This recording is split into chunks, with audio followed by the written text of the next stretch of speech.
The bells have not yet rung. That is the first thing you notice.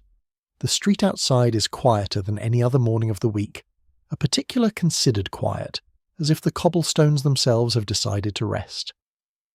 A grey light comes through the curtains, not the busy grey of a weekday, but something softer, a light that seems to know it has nowhere urgent to be. Somewhere below, someone is banking the kitchen range against the cold, the faint scrape of an iron door on its hinges, the low breath of coals catching. Then silence again. You're in England.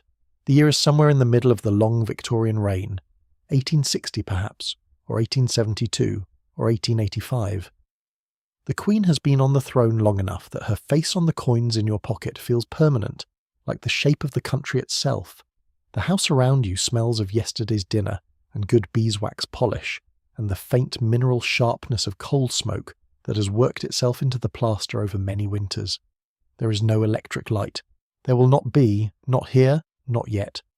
The candle on the bedside table has burned down to a pool of cold wax. It is Sunday, and Sunday in Victorian England is not simply a day, it is a condition. It is a set of rules so deeply woven into the fabric of life that breaking them feels not merely transgressive, but somehow against the order of nature itself. The shops are closed. They will remain closed. The markets are shuttered. The factories are silent. The machinery that runs the great engine of the British Empire, the looms and the smelters and the counting houses and the print rooms, has stopped just for today, just for this one day, because the law and the church and centuries of custom have agreed that this is how it must be. What do you do then, when everything stops?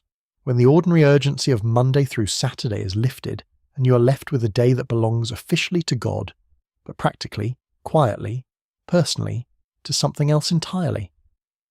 That is what this story is about. Not the grand machinery of empire, not the famous names or the parliamentary debates.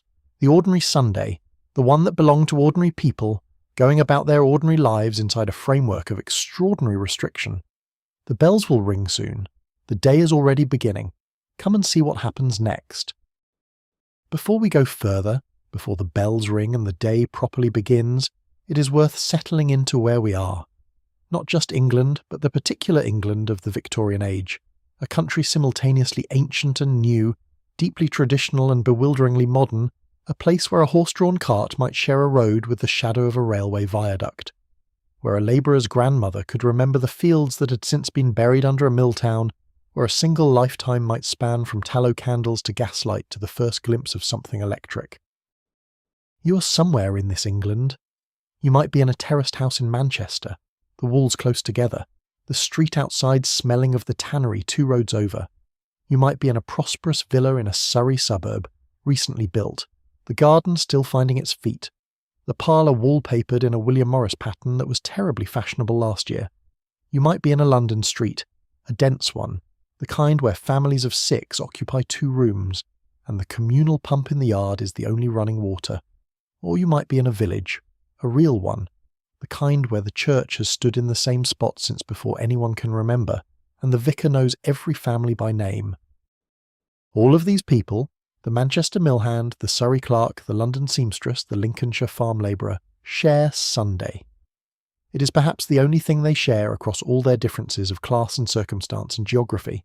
Sunday is universal. Sunday is the one day the law, the church, and the slow weight of English custom have placed equally over every head, though what it means in practice, what it actually looks like from the inside, that varies enormously. And those variations, the textures and small rebellions and quiet pleasures that each class and each family worked out for themselves within the Sunday framework, are what we are here to explore. There are a few things worth knowing as we begin. The Victorians did not invent Sunday observance. The English Sunday had been accumulating its rules and customs for centuries before Victoria came to the throne in 1837. The original English Sunday laws, the so-called Sunday Trading Acts and the earlier Sunday Observance Act of 1677, had made it illegal to conduct most forms of trade on Sundays. You could not open a shop, you could not operate a market stall, you could not charge admission to a public entertainment.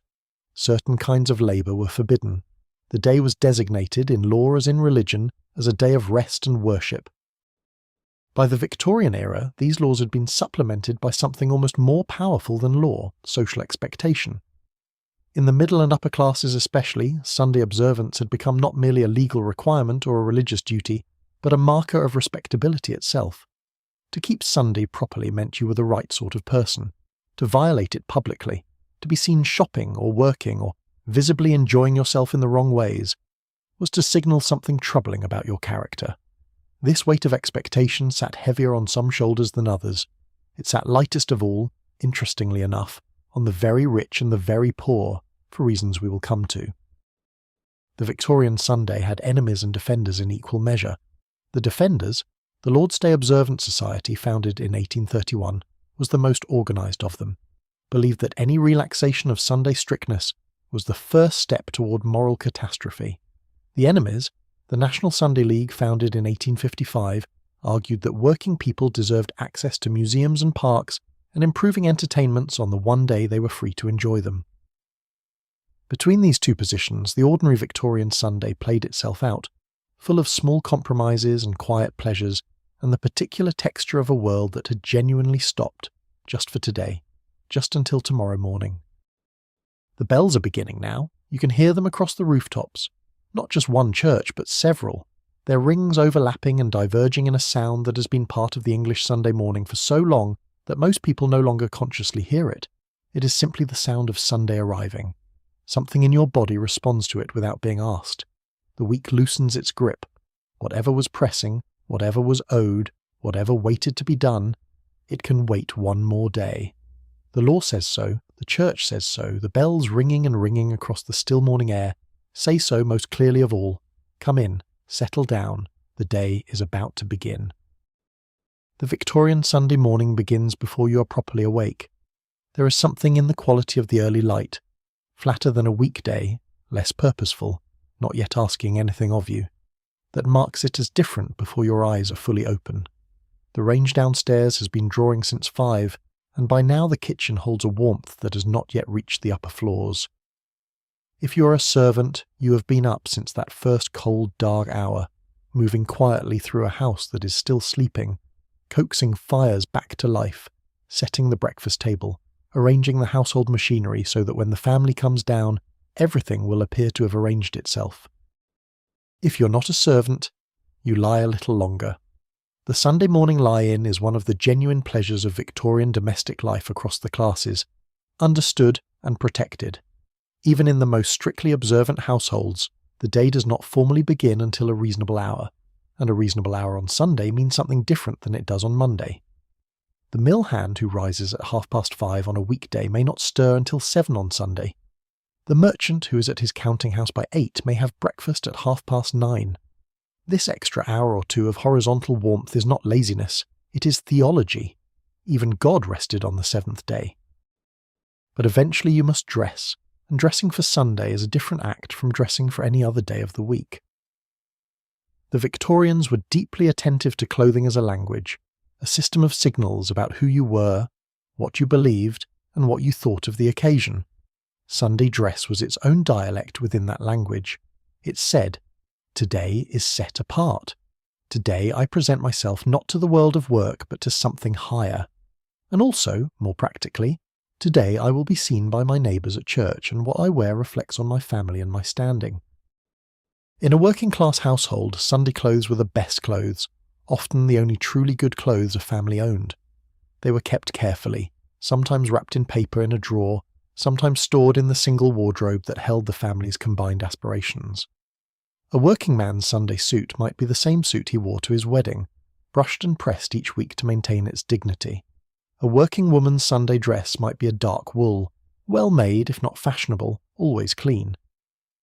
Children were dressed in their Sunday best with an almost military attention to detail. Collars stiffened, boots blacked, hair combed and pinned. The effort was real. The weekly renewal of a family's presentable face to the world was not vanity. It was self-respect made visible. In a middle-class household, Sunday clothes were more elaborate and the ritual of dressing them more ceremonial.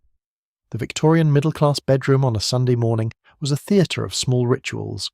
The careful unfolding of a good dress from its tissue, the checking of gloves for any stain that might need attention, the arrangement of a bonnet before the looking-glass.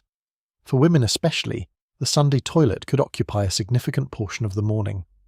The corset, the petticoats, the bodice with its many small hooks, the overskirt, the jacket, the assembly of a complete Victorian ladies' Sunday ensemble was a work requiring time, practice, and ideally a maid's steady hands. For children in the Victorian household, Sunday morning had a particular quality of constraint that stayed in the memory long after the details faded. The clothes were uncomfortable. The Sunday suit scratched at the neck.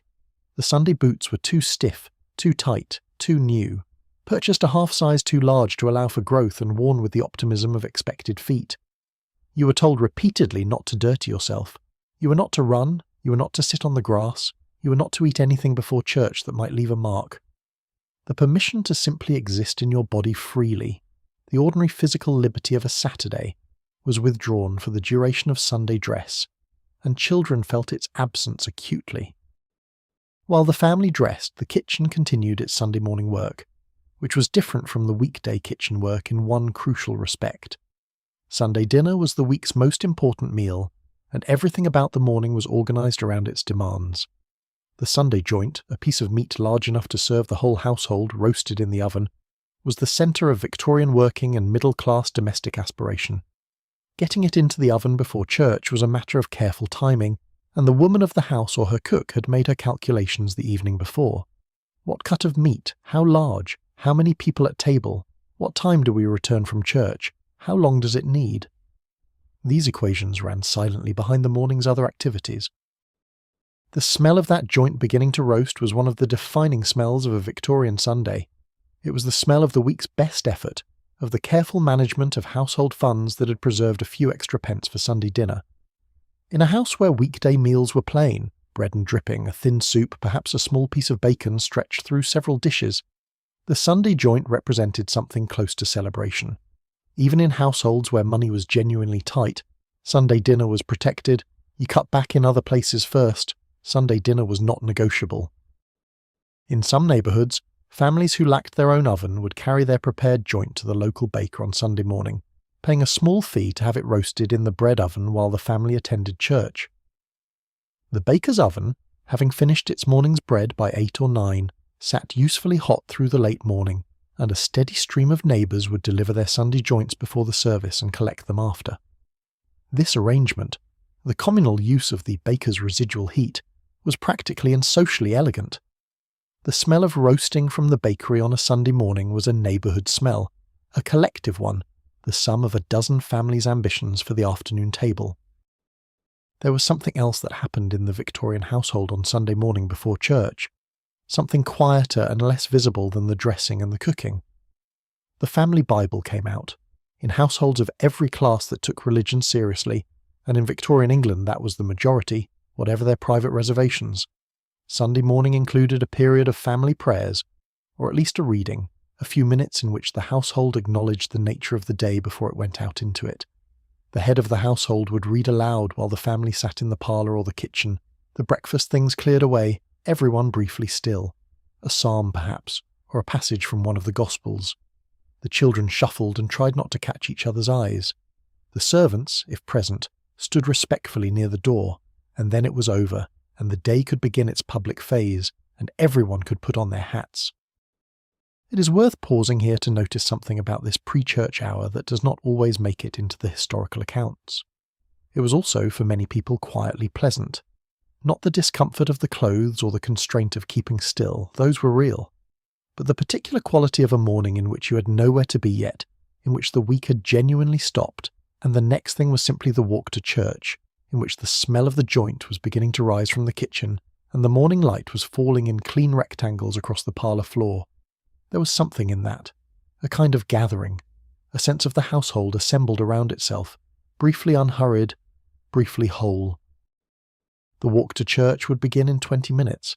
You would go as a family or in groups along a known route, nodding to neighbours similarly dressed and similarly bound. The streets on a Sunday morning before church had a particular quality, the Victorian diarist noted often. Quieter than any other time, cleaner somehow, the everyday commerce absent and the usual noise reduced to the sound of boots on stone and the distant rolling of the bells. The world had drawn a breath, and was holding it, waiting. What happened inside the church and what happened after, that is another story, and we will get there.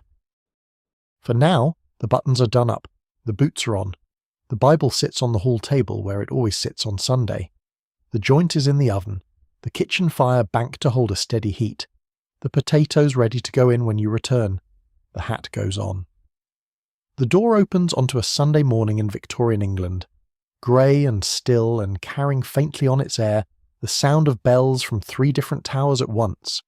You step outside and the day receives you with the particular, unhurried dignity that is its alone among all the days of the week. There is a moment in the Victorian Sunday morning that the diaries almost never record directly because it was too ordinary to note, yet it is the moment that tells you the most about what the day actually was. The moment when the house was ready, dressed, fed in its preliminary way, the joint in the oven, the boots on, the Bible on the hall table, and nothing had yet happened. The bells were still a few minutes away, the children were in the hall, and for just a few seconds before the door opened, the household was assembled in its Sunday form without yet performing it. No one was watching, no neighbours were visible. The arrangement of the family in its best clothes was purely internal, a thing seen only by themselves. That is when the Sunday was most itself. The preparation of children for Sunday morning was one of the Victorian household's recurring negotiations between the ideal and the achievable. The ideal child arrived at church in spotless condition, having accomplished the walk from home without incident, wearing an expression of appropriate composure. The achievable child arrived at church having been threatened at least twice, having possibly sat down on something, having negotiated a complex compromise about whether the best hat was technically too tight, and wearing an expression that suggested arrival at somewhere unchosen.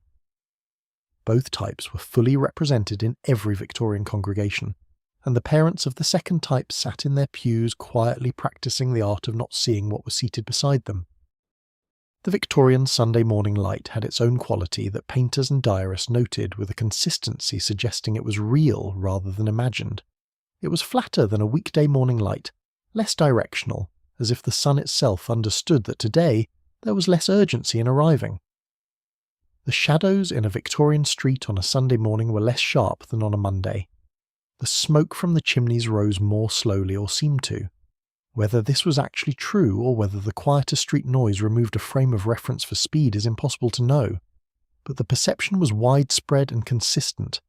Sunday morning had a different quality of light, a different pace to the air itself. In households with servants, Sunday morning was the morning when the household's internal hierarchy was most visibly on display. The cook, who had been up since 5 to prepare the breakfast and start the joint, was not visible when the family came down to eat that breakfast. She was in the kitchen, where the results of her labour appeared at the table as if arranged by invisible hands. The family ate. The cook did not sit. These were the arrangements the Victorian household understood and observed without comment, because the alternative, acknowledging openly what breakfast required of the person who had made it, would have disrupted something the household needed to believe about itself. The Bible reading before church, where it happened, had a quality that varied considerably by household. In some families it was brief and perfunctory, a gesture toward piety taking 5 minutes and satisfying the cultural requirement without greatly engaging the participants. In others it was extended and genuine, the head of the household reading with real feeling from a text that meant something to him, the family listening with a quality of attention different from their attention to ordinary speech. Victorian memoirs from both kinds of households record these pre-church readings. The perfunctory ones often recalled with tolerant exasperation, the genuine ones sometimes remembered as the most intimate moments of Victorian childhood. The father's voice in the morning light, the familiar words, the sense of the household briefly agreed upon something larger than its daily concerns. The smell of a Victorian household on a Sunday morning was composed of several distinct layers. The coal smoke was always there, the bass note of the era, the smell that lived in the curtains and the hair and the stone of the walls. Above it, the coffee or the strong tea that constituted breakfast for those who could afford it, the particular bitterness of chicory mixed into cheaper blends. And above all of that, from the kitchen, the beginning of the Sunday joint, just starting in the early hour, a warmth rather than a smell, the fat just beginning to run, the first faint announcement of what the afternoon would properly smell of. These layers together were the smell of Sunday morning in Victorian England, and they were irreplaceable, and no one who grew up in them ever quite lost the memory. The hat was the final punctuation of the Victorian Sunday outfit. For men, the Sunday hat was the silk top hat in wealthier households, or the best felt hat in working class ones, and the donning of it was the definitive act that transformed the weekday man into his Sunday version.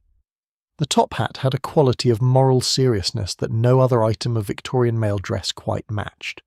It was impractical, expensive to maintain, requiring regular attention from a hatter to keep its nap in order.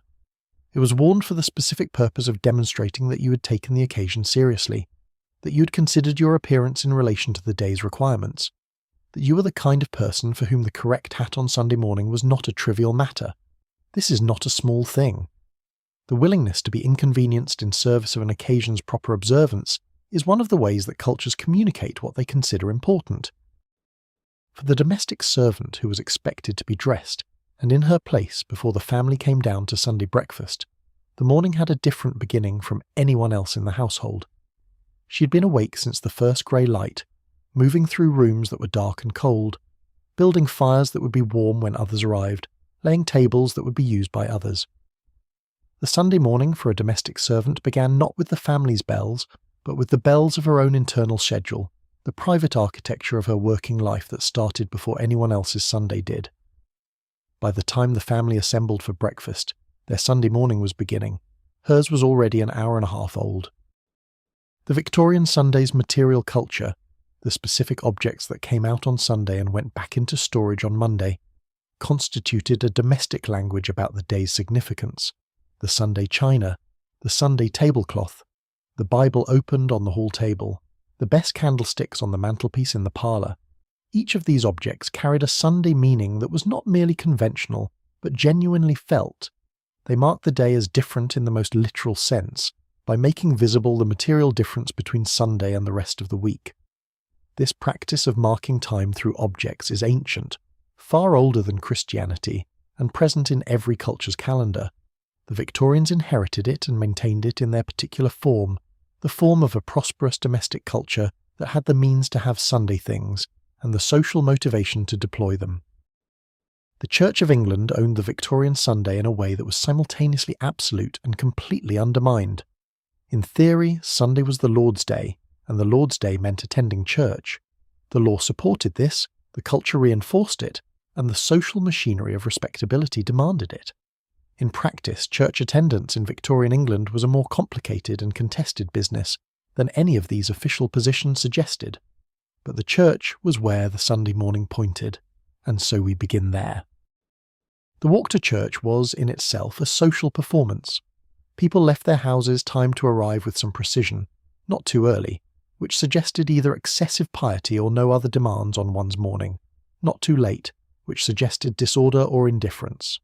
The middle-class Sunday walk to church was a parade of the neighbourhood life, the week's best clothes on display, the correct greetings exchanged between families of established acquaintance. You nodded to the doctor's wife, you lifted your hat to the solicitor, your children walked in a line that reflected well or badly on your management of them. The street was briefly a stage. Inside the church, everything was arranged according to a hierarchy that would have been immediately legible to everyone present. Pews were rented. This is the fact that modern visitors to Victorian churches most often overlook, and it shaped every aspect of the experience. In most Anglican churches, the better pews, those with good sightlines to the pulpit, those with cushions, those near the warmth, were let on annual contracts to those who could afford them. A family's pew was their territory, their assigned place in the congregation's social geography, as clear a statement of their position as the address on their front door. A prosperous family's pew might have a small padded kneeler, a hook for hanging a hat, a little hinged shelf for holding a hymnal. These small comforts accumulated into something like possession. People were territorial about their pews in ways that occasionally boiled over into actual disputes. A new family arriving in the neighbourhood, attempting to sit in a pew whose regular occupant was absent, could precipitate a whispered confrontation, an intervention from the verger, an atmosphere of cold affront lasting several Sundays. The Victorian church was not simply a sacred space, it was also a social space, and it operated accordingly. The working-class members of a congregation sat in the free pews toward the back or in the gallery above. They sat, quite literally, looking up at the backs of their employers and landlords. The spatial arrangement of a Victorian church reproduced, in the domain of the sacred, exactly the social arrangement of the world outside. This was not unconscious. Reformers noted it explicitly, criticised it repeatedly, and largely failed to change it until well into the 20th century.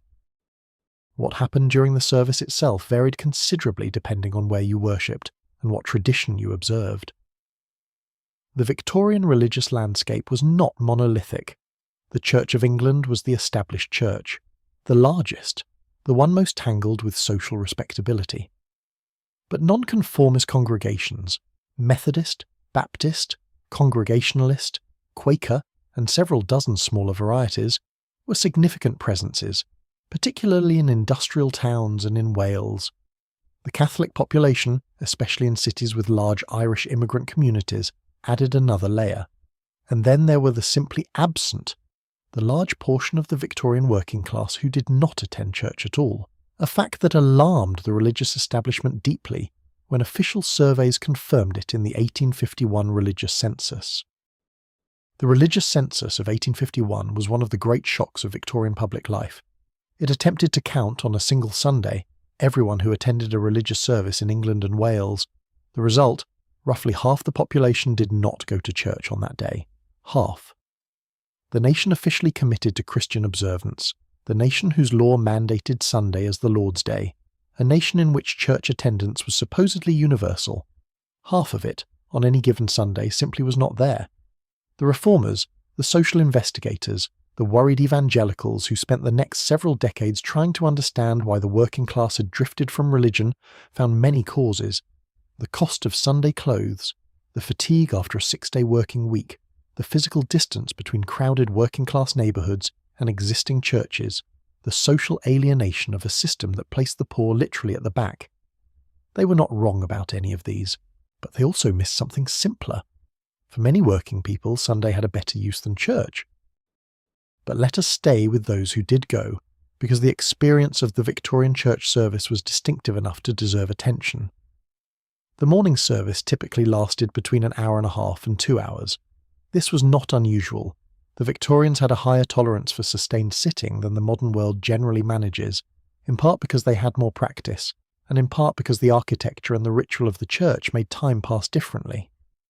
The smell was particular: cold stone and old wood, and the faint sweetness of burning wax and something mineral and permanent that old stone buildings accumulate over centuries, the slow sediment of countless breaths. The Victorian sermon was an event, not a brief homily but a sustained address, often 30 to 45 minutes in length, on a subject of the preacher's choosing, argued with the full rhetorical resources the preacher possessed. Victorian congregations evaluated sermons.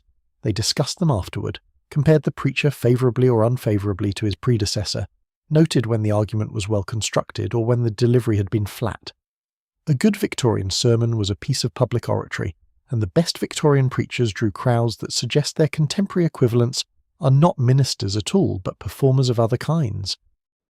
Charles Spurgeon, the great Baptist preacher who filled the Metropolitan Tabernacle in London through the 1860s and 70s, was one of the most attended public speakers in England. 6,000 people, sometimes more, packed the tabernacle on a Sunday morning, and Spurgeon spoke without a microphone, without amplification of any kind, in a voice trained from youth to reach the gallery. He preached extempore, apparently, but with a preparation so thorough that the spontaneity was entirely controlled. People came from across London, some of them travelling considerable distances specifically to hear him. This was not unusual devotion.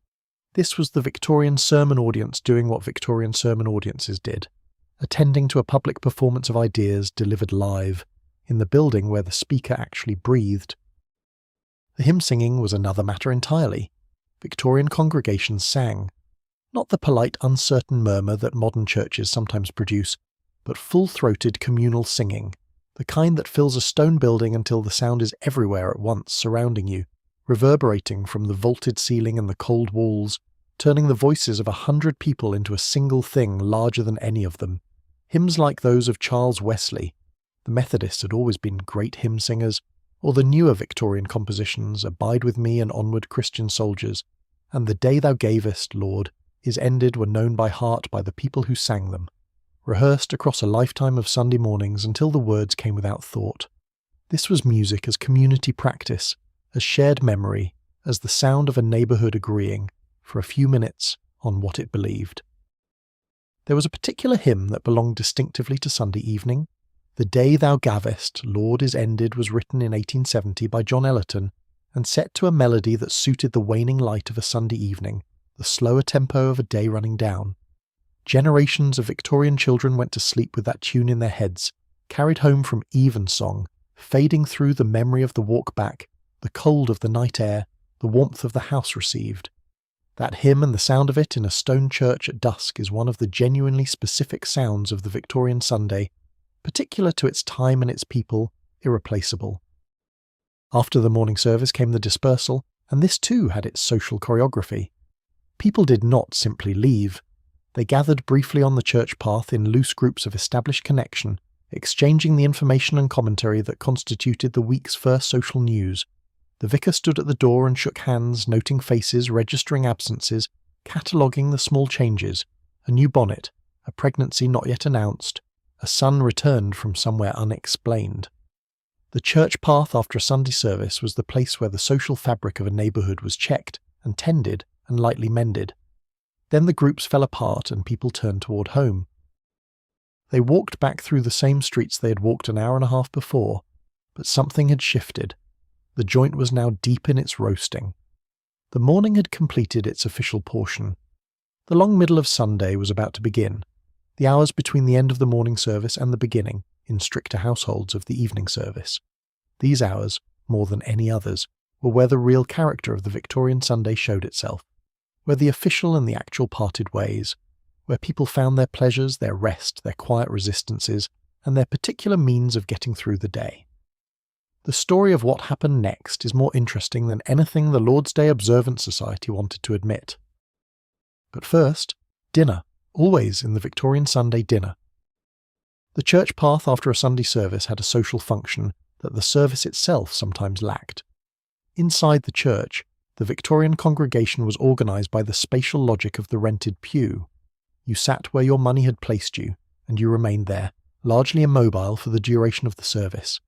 But on the path outside afterward, the social rules were looser. Movement was possible, conversation was expected. The group that had sat in separate sections of the church could briefly reconvene along lines of friendship and acquaintance that the seating plan had prevented. The vicar shook hands at the door. The social assessments were made. The week's first real news exchange took place in the 15 minutes between the service's end and the dispersal toward home. Victorian church music was not uniformly of high quality, and the Victorian congregation was not uniformly forgiving of this fact. The debate about church music, about whether congregational singing was better than trained choir singing, about the quality of the organ and its player, about whether the newer Victorian hymns were an improvement on the older ones, was a regular feature of Victorian parish life, conducted with an energy that suggests music mattered to people, in ways that went beyond its religious function. A church with a good choir was a church worth attending. A church with a poor organist was one whose Sunday morning contained a particular private suffering for those who loved music and could not prevent what was being done to it. The Victorian sermon's position in the Sunday morning was not just a matter of filling time between hymns.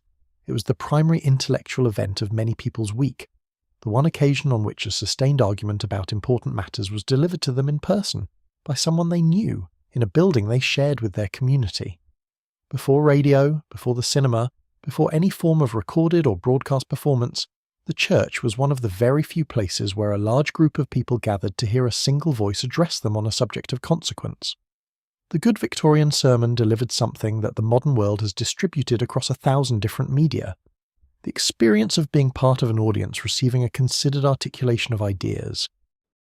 The quality of Victorian religion varied enormously, and it would be a misrepresentation to describe the Victorian Sunday church as uniformly solemn or spiritually serious.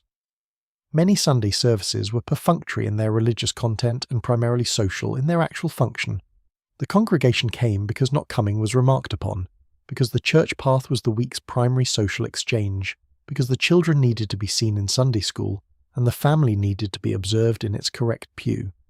The faith that motivated attendance was, in a significant proportion of cases, social faith, the faith of a community in its own coherence, as much as theological conviction. This is not a criticism.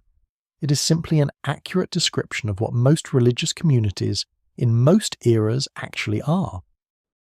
There was a quality to the silence after the benediction, the moment when the service ended and the congregation had not yet begun to move, that several Victorian writers attempted to describe and none quite succeeded in capturing.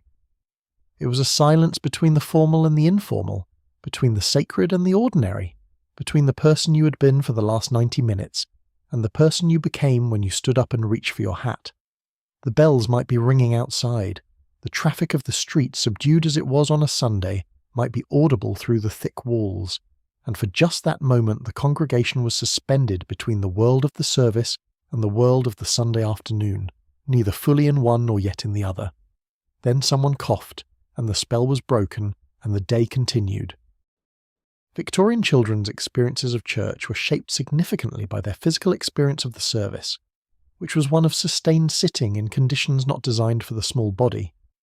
The pew was designed for the adult frame, the seat was too deep, the back was too straight, the kneeler was at a height appropriate for kneeling adults, but at best awkward for kneeling children. To sit through a Victorian church service as a child was to spend 90 minutes negotiating a piece of furniture that had not been built with you in mind, while maintaining an appearance of attentiveness that your actual physical experience made genuinely challenging. Victorian children developed their own strategies for managing this. The careful study of the woodwork within reaching distance, the counting of certain features of the ceiling, the mental games that could be conducted invisibly while the face maintained its proper Sunday expression. The Victorian sermon's position in public life was one that modern culture has no equivalent for. In the absence of broadcast media, the public lecture, the sermon, and the political speech were the only forms in which a large group of people could simultaneously receive a sustained argument from a single voice. Of these three, the sermon was by far the most widely attended. Far more people heard sermons each Sunday than attended lectures or political meetings in the same period. This meant that the Victorian preacher occupied a position in public intellectual life that went beyond his role as a religious functionary.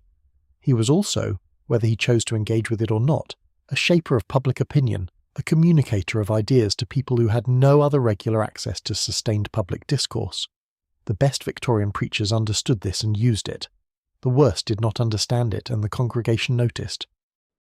The Victorian Church's role in the maintenance of social connections across the neighbourhood was one of its most durable functions, surviving well beyond the period of general religious belief that originally sustained it.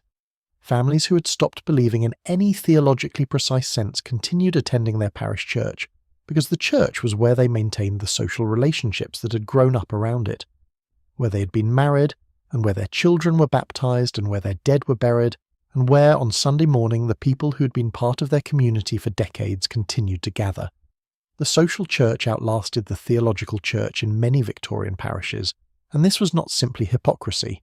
It was the recognition that the church's social function was real and valuable, independent of its metaphysical claims. If you are drifting now, let yourself go.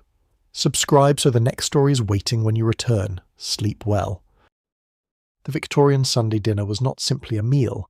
It was a ceremony, a statement, a weekly reenactment of what the household believed about itself. You can read the whole social structure of Victorian England in the Sunday dinner table, more clearly than in almost any other single place, in what was served, in how it was presented, in who sat where and who served and who was not invited to sit down at all. But before any of that, you can read it in the smell. The smell that rose from a Victorian kitchen on Sunday morning was one of the most universal and most remembered smells in all of Victorian life.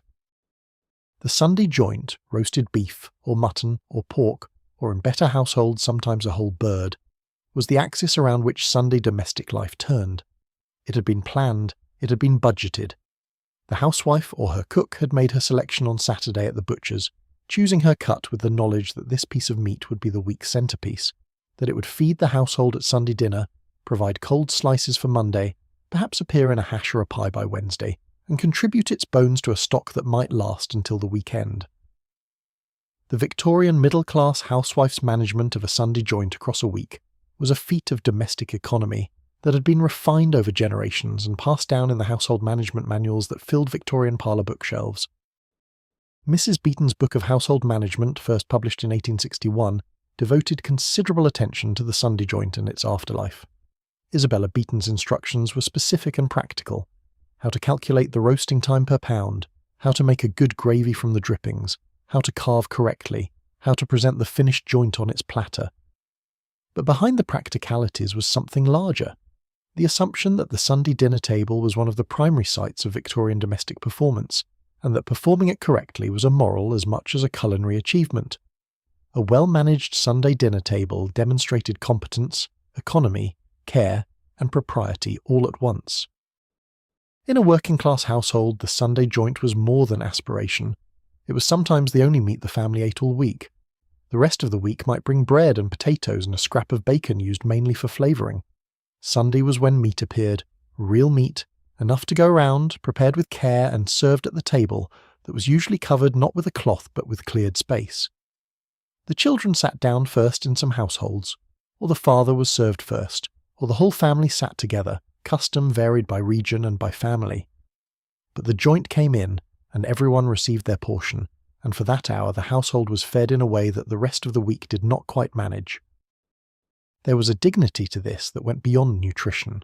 Food historians who have studied working-class diaries and memoirs from the Victorian period note consistently how large the Sunday dinner loomed in people's memories of their childhoods. Not always the happiest memories. Sunday dinner could be tense, could be the occasion for the week's accumulated frustrations to surface across the table, but always significant, always the event. The smell of roasting meat on a Sunday morning, retrieved from memory 40 years later, could make a grown person pause. It was the smell of something that was being attempted, however imperfectly, a family gathering around abundance, however slight. For the middle-class family, Sunday dinner was a more elaborate production, and had additional social dimensions. It was the occasion for the week's formal family meal, the one at which all household members were present, and at which the rituals of the Victorian table were most fully observed. The tablecloth was the good one, white and pressed. The silver came out, or the plate that was presented as silver. The best china was in use. Grace was said before eating, a brief acknowledgement of the source of what was about to be consumed. The meal had its structure, a soup course if the family was sufficiently prosperous, then the joint with its vegetables, then a pudding, then perhaps cheese. The Victorian pudding deserves a moment of attention because it was one of the great achievements of the Victorian domestic kitchen and one of the things that bound the Victorian table, across significant class differences, into a recognisable culture. The pudding was universal. In the most modest working-class home it might be a bread pudding, made from stale bread soaked in milk and egg, and baked with whatever sweetness the household could afford, a spoonful of treacle, a few raisins. In the prosperous middle-class home it might be a proper sweat pudding, steamed for hours in its cloth, turned out onto a warmed plate and served with custard. In the wealthy household it might be a charlotte, or a syllabub, or a trifle involving sponge cake and custard and cream and sherry. But the principle was the same. Sunday dinner ended with something sweet, something warm, something that came to the table with a kind of ceremony, and was distributed with the attention that ceremony demands. The pudding was the Sunday dinner's conclusion, its flourish, the note on which the household's Sunday afternoon began. Children waited for it with the particular concentrated longing that is the specialty of children waiting for sweet things. Adults received it with the satisfaction of a meal properly concluded. The table was the best version of itself for those 20 minutes. In the very grandest Victorian households, the houses that employed 10 or 20 servants, where meals were managed by a professional cook and served by a trained butler, Sunday dinner was something else again. A formal Victorian dinner party was not really a Sunday institution. Such parties were more often given on weeknights when the social season permitted. But the Sunday family dinner in a wealthy household was still substantial, still multi-coursed, still attended to with the full weight of the household's domestic machinery. The difference between this table and the working-class table was not merely quantitative, it was structural. Here the food arrived in separate courses, on heated plates served from the left. The wines were chosen to accompany each course. The conversation at table was a practice performance, governed by rules about who spoke to whom and on what subjects and in what manner. Who was invited to Sunday dinner in the Victorian household tells you a great deal about the week's social obligations and the family's current standing. Relatives were the primary guests. Sunday dinner was the meal at which families reconvened, at which parents visited married children and grandchildren were produced for inspection, at which the connections between generations were maintained in person rather than by letter. In working-class neighbourhoods especially, the Sunday circuit of family visits was a significant institution, with adult children spending Sunday afternoon at their parents' table or bringing their own families to be assessed and fed. The texture of a Victorian working-class Sunday afternoon was often the texture of a house fuller than usual, of additional chairs arranged around a table that was not quite large enough, of voices overlapping. The meal finished. The cloth was drawn. In middle-class households, the women withdrew briefly while the men remained at table. This was an established custom imported from dinner-party etiquette into the domestic Sunday, but in working-class homes the distinction was less observed and everyone simply remained where they were until the children's growing restlessness made sitting down impossible. The washing up began. This was the cook's or the maid's work in households that had them, and it was substantial. A Sunday dinner produced a quantity of dishes, pots, plates and serving equipment that represented a significant portion of the afternoon's domestic labour. In households without servants, it fell to whoever was available, typically the wife or the older daughters. And then came the long, uncertain middle of Sunday afternoon. The meal was eaten. The morning's church service had done its work. Evening service was several hours away. The streets outside were quiet in the particular Victorian Sunday way. Not empty, people moved in them, but differently, more slowly, without the weekday current of commercial purpose. What now? That question, what now, is really the heart of the Victorian Sunday, because it was in the answer to that question that the real texture of Sunday life showed itself, not in the church, not at the dinner table, but in the unstructured afternoon hours that stretched between the two official events of the day. In those hours, the Victorian Sunday became many different things for many different people. In the most observant households, particularly those influenced by the evangelical Christianity that had reshaped so much of middle-class Victorian culture, the Sunday afternoon was itself prescribed. Reading was permitted, but only religious reading. Secular novels were not to be taken up. Music was permitted, but only hymns. Walking was permitted. Fresh air was not sinful. But walking for the purpose of leisure required careful navigation of what counted as recreation and what counted as Sabbath breaking. Children were particularly restricted. The toy cupboard was closed. The games that filled Saturday afternoon did not come out on Sunday. Sunday games had a different character, a more educational one, involving picture books of biblical scenes and improving puzzles and the kind of activities that could be described as edifying. The memory of these Sunday afternoons, in the diaries and memoirs left by middle-class Victorian children grown to adulthood, is often one of combined frustration and a strange, specific quietness. A quietness different from any other time of the week. A quietness that was in part enforced and in part genuinely restful. The stillness of a house that had put down its weekday projects and had nowhere urgent to go. Some of those former children described hating the strict Sunday of their childhoods bitterly, counting the hours until Monday. Others found, looking back, that the enforced stillness had given them something. Time to read, time to think, time to notice the quality of the afternoon light through the parlour window in a way that the busy weekday never allowed. The Victorian housewife's mental calculation around the Sunday joint was a form of applied mathematics conducted without paper, using a currency that included time, heat, the specific weight of the cut chosen, and the number of people at table. She knew, not from consulting a book, though books existed, but from experience, that a pound of beef required approximately 15 minutes at a good heat, that the oven's behaviour today would be slightly different from last Sunday, because the wind was coming from a different direction and affecting the draw of the range, that the potato varieties she had would need 40 minutes rather than 30 because they were older and drier. This knowledge was not incidental, it was the central knowledge of her professional life. The question of who said grace at Sunday dinner was, in the Victorian household, not a trivial one. Grace before a meal was the moment at which the household officially acknowledged its food source and expressed its gratitude, and the form it took varied enormously. In high church households, it might be a formal Latin blessing delivered by the father with a precision that suggested regular use. In evangelical households, it might be an extended extemporaneous prayer that ranged through several themes before arriving back at the table. In more secular households where the form was maintained from social habit rather than conviction, it might be a few words so abbreviated that their meaning had been compressed out of them, and only the rhythm remained. Children memorized the grace before meals the way they memorized other things expected of them, by repetition, without necessarily understanding what they were saying until the words became automatic. The Victorian Sunday dinner table was a technology of social reproduction. By this I mean not something complicated, but something simple. The table was where the family learned, each week, what it was. The children observed the parents in their Sunday roles, the father carving, the mother directing, the older siblings managing the younger ones, the conversation following its established channels.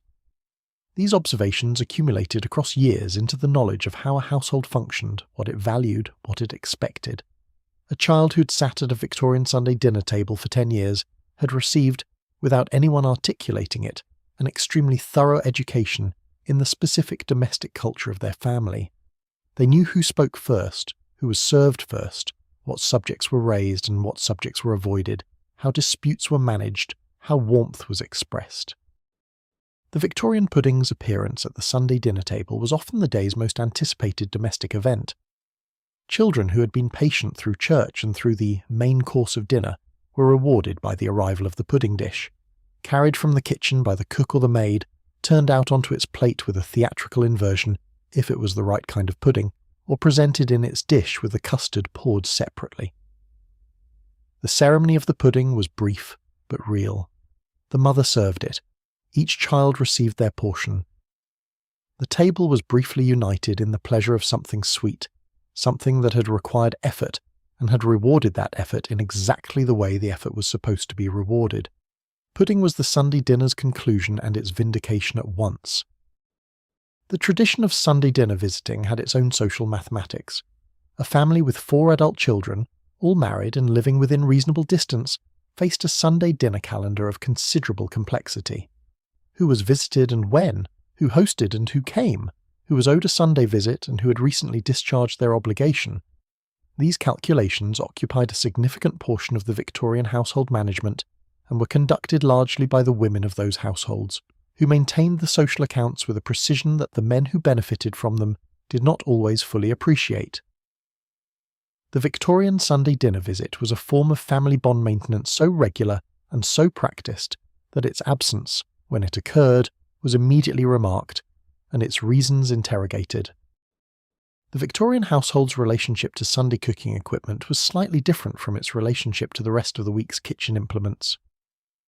The Sunday roasting pan was often the household's best, the largest, the heaviest, the one that had been seasoned over years of Sunday joints until its surface was almost black, and its cooking properties were specifically tuned to the kind of long roasting that Sunday required. This pan was not used for weekday cooking. It was the Sunday pan. Its weight and its particular blackened surface were Sunday textures, part of the Sunday's domestic material culture, as distinct from the weekday kitchen as the parlour was from the kitchen itself.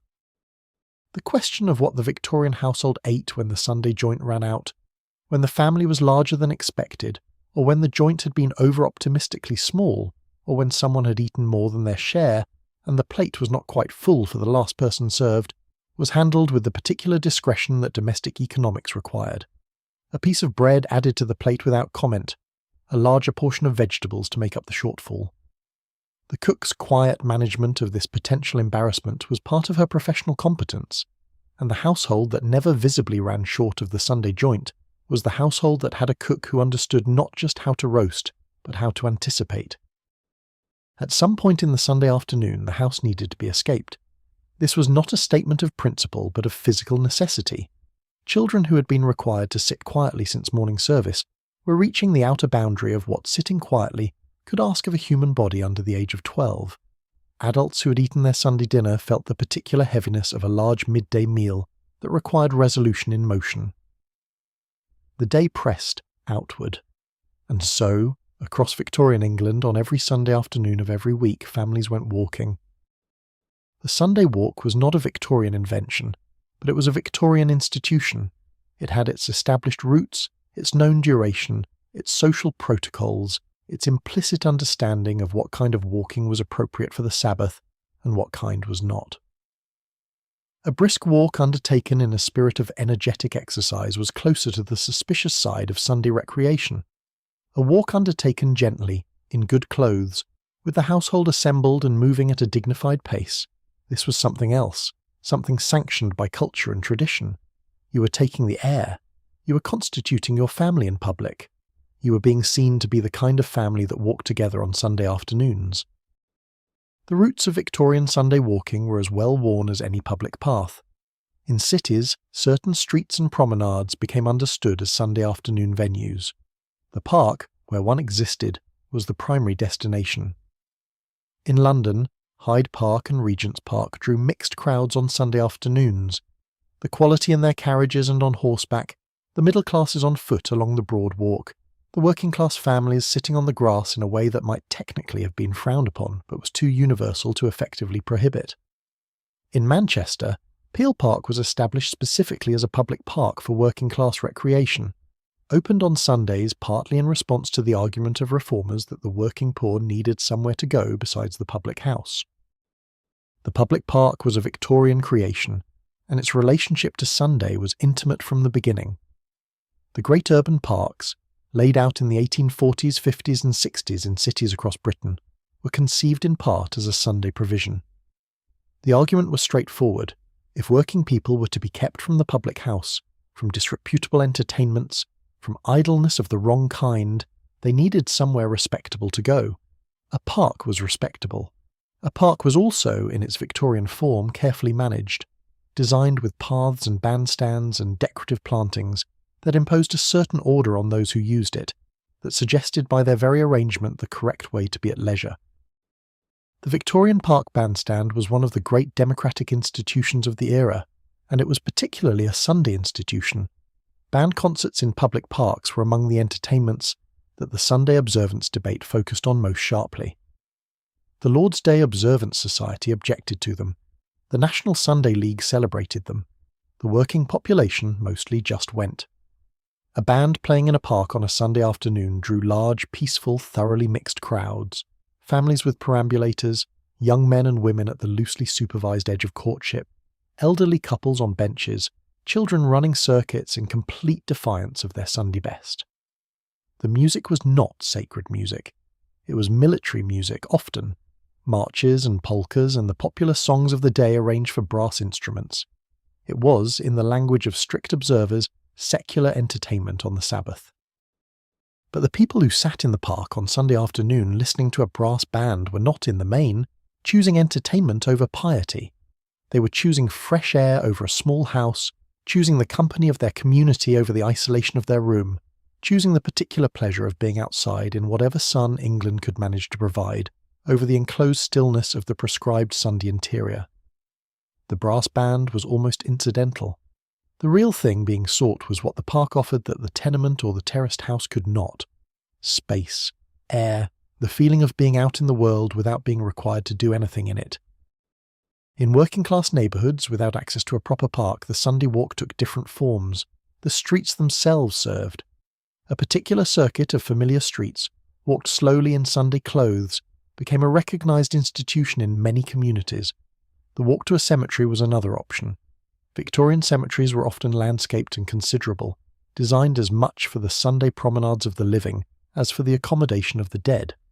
The great garden cemeteries established in the 1830s and 40s, Kensal Green in London, Highgate, Brompton, the great Glasgow necropolis, were explicitly public spaces, visited on Sundays by families who came to tend their graves and also, while they were there, to walk among the trees and monuments and feel the particular quietness that well-kept grounds offer. For children, the Sunday walk had a different quality than it had for adults.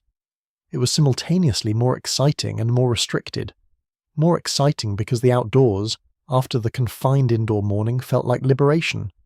More restricted because the Sunday walk was a supervised affair, conducted in Sunday clothes that must not be damaged, at a pace set by the slowest adult, along routes chosen by parents who had their own purposes in mind. The child who ran was reminded not to run. The child who attempted to investigate the interesting mud at the edge of the path was redirected. The child who found a dog and wanted to talk to it was moved along. And yet the Victorian Sunday walk produced its own small pleasures, imperfectly supervised. The finding of interesting stones, the counting of horses, the discovery of a caterpillar on a wall conveyed to close inspection before an adult arrived to redirect attention. Victorian children's memoirs and diaries show a persistent ingenuity in the extraction of enjoyment from the Sunday walk's constraints. The games played in the mind, the observations made quietly and stored up, the particular pleasure of the walk's end when you were allowed to take off the tight Sunday boots. In country villages and rural parishes, the Sunday walk had its own character. Here the walk after church often meant the walk through fields and along lanes rather than along urban streets, and the Sunday afternoon promenade took in the particular beauty of an English rural landscape, the hedgerows in their seasonal states, the fields in whatever stage of cultivation or fallow the time of year demanded, the footpaths worn by generations of Sunday walkers into the hillsides. The landscape of rural England is marked by these Sunday paths in a way that is easy to miss if you do not know what you're looking at. Many of the footpaths that cross English fields today were established in part through centuries of Sunday use, worn into the ground by families who had nowhere particular to go and went there every week. The Victorian Sunday walk also had a crucial function that is sometimes overlooked in accounts that focus on its religious or recreational dimensions. It was a courtship institution for young people from working class and lower middle class backgrounds who lived in houses with no private space, and in neighbourhoods where every movement was observed by neighbours who had nothing better to do on a Sunday afternoon than observe movements. The Sunday walk offered one of the few socially legitimate opportunities for young men and women to be in each other's company. Strictly speaking, they were not supposed to be alone. The group walk, the family outing, the supervised promenade, these were the sanctioned forms, but the group had a way of drifting, and a pair of young people who happened to find themselves at the edge of the group, slightly separated from the main body of walkers, were exercising a discretion that the Sunday afternoon had come to accommodate. Victorian courtship conducted on Sunday afternoon walks has its own literature, letters and memoirs that describe first meetings and first conversations that took place on a Sunday. The particular charged quality of a walk that was simultaneously ordinary family recreation and the first movement of something that might become a life. The Sunday walk was respectable, but it was not entirely controlled, and that small margin of uncontrol, the slight loosening that the afternoon's unofficial hours permitted, was where a great deal of Victorian personal life found its way into being. By 4 or 5 o'clock in the afternoon, the energy of the Sunday walk was thinning. The light was changing. In winter, it was already nearly gone. The return route was taken, the houses approached again, the boots coming off in the hall with something that in some households felt like defeat, and in others felt like relief. Tea was the next event, and tea, in the Victorian household, was a real event, even when it was small, even when it was only bread and butter, and a cup of strong black tea poured from the good teapot that came out on Sundays. The afternoon was winding down. The day had done most of its work. There was something in the return from the Sunday walk that the Victorians noted, and that seems worth preserving here. The sense, on coming back through your own door, that the house had been waiting for you. That the quiet it had held in your absence was a different quiet from the quiet of an empty house on a Tuesday. That Sunday had a specific gravity that pulled you back toward it, toward the warmth of the range and the sound of the tea kettle, and the particular domestic peace of an afternoon almost accomplished. Evening service still waited for the observant, but for now, tea and the fire, and the slow turning of the long Sunday afternoon toward its close.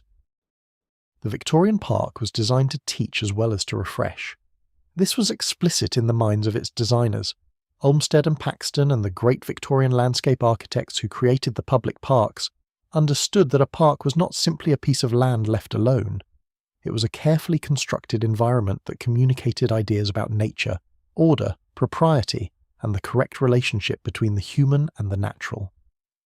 The paths were curved for a reason. Straight paths invited hurrying. Curved paths required slowing down.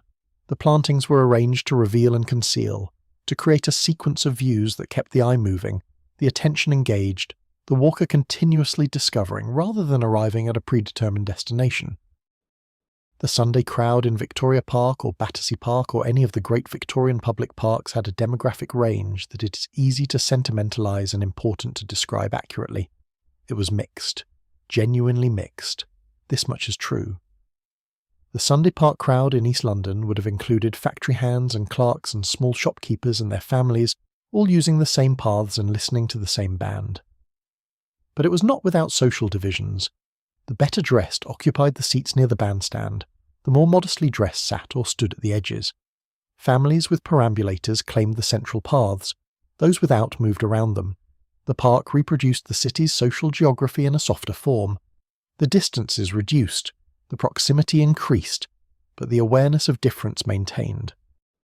Victorian children in the park on a Sunday afternoon were briefly released from the constraint of the morning's observance into a freedom that was, compared to the alternative, large. They could run, within limits. They could climb if the climbing was not obviously prohibited. They could find a stick and use it for the range of purposes that sticks present to children who have been sitting still for several hours. The park offered the Victorian child what the church and the parlour and the Sunday morning routine had been withholding all day, the physical world available and willing to be encountered.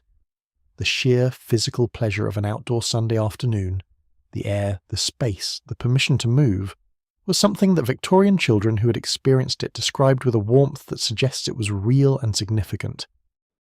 The Sunday afternoon carriage parade in Hyde Park's Rotten Row was one of the Victorian Sunday's most clearly class-differentiated spectacles. The wealthy drove their carriages along the prescribed route, were seen, saw others, exchanged the kind of brief social acknowledgements that could be conducted from a moving vehicle. The less wealthy stood at the railing and watched. This arrangement, the performers and the audience divided by the physical barrier of the rail, was replicated across numerous Victorian Sunday institutions. The wealthy performed their leisure, the less wealthy observed it. Both parties understood the arrangement and operated within it. The watching was not resentful, not primarily. It was the education of aspiration, the weekly instruction in what prosperity looked like and what it permitted. There was a Victorian Sunday afternoon activity that falls into no obvious category, and that deserves notice: the visiting of friends. Not the formal Sunday call at a known address with a calling card left if the family was not at home. That was a middle-class institution with its own elaborate protocol. But simply the practice of going to find a friend, arriving unannounced at their house or at the street corner where you knew they might be, and spending the afternoon in each other's company without agenda.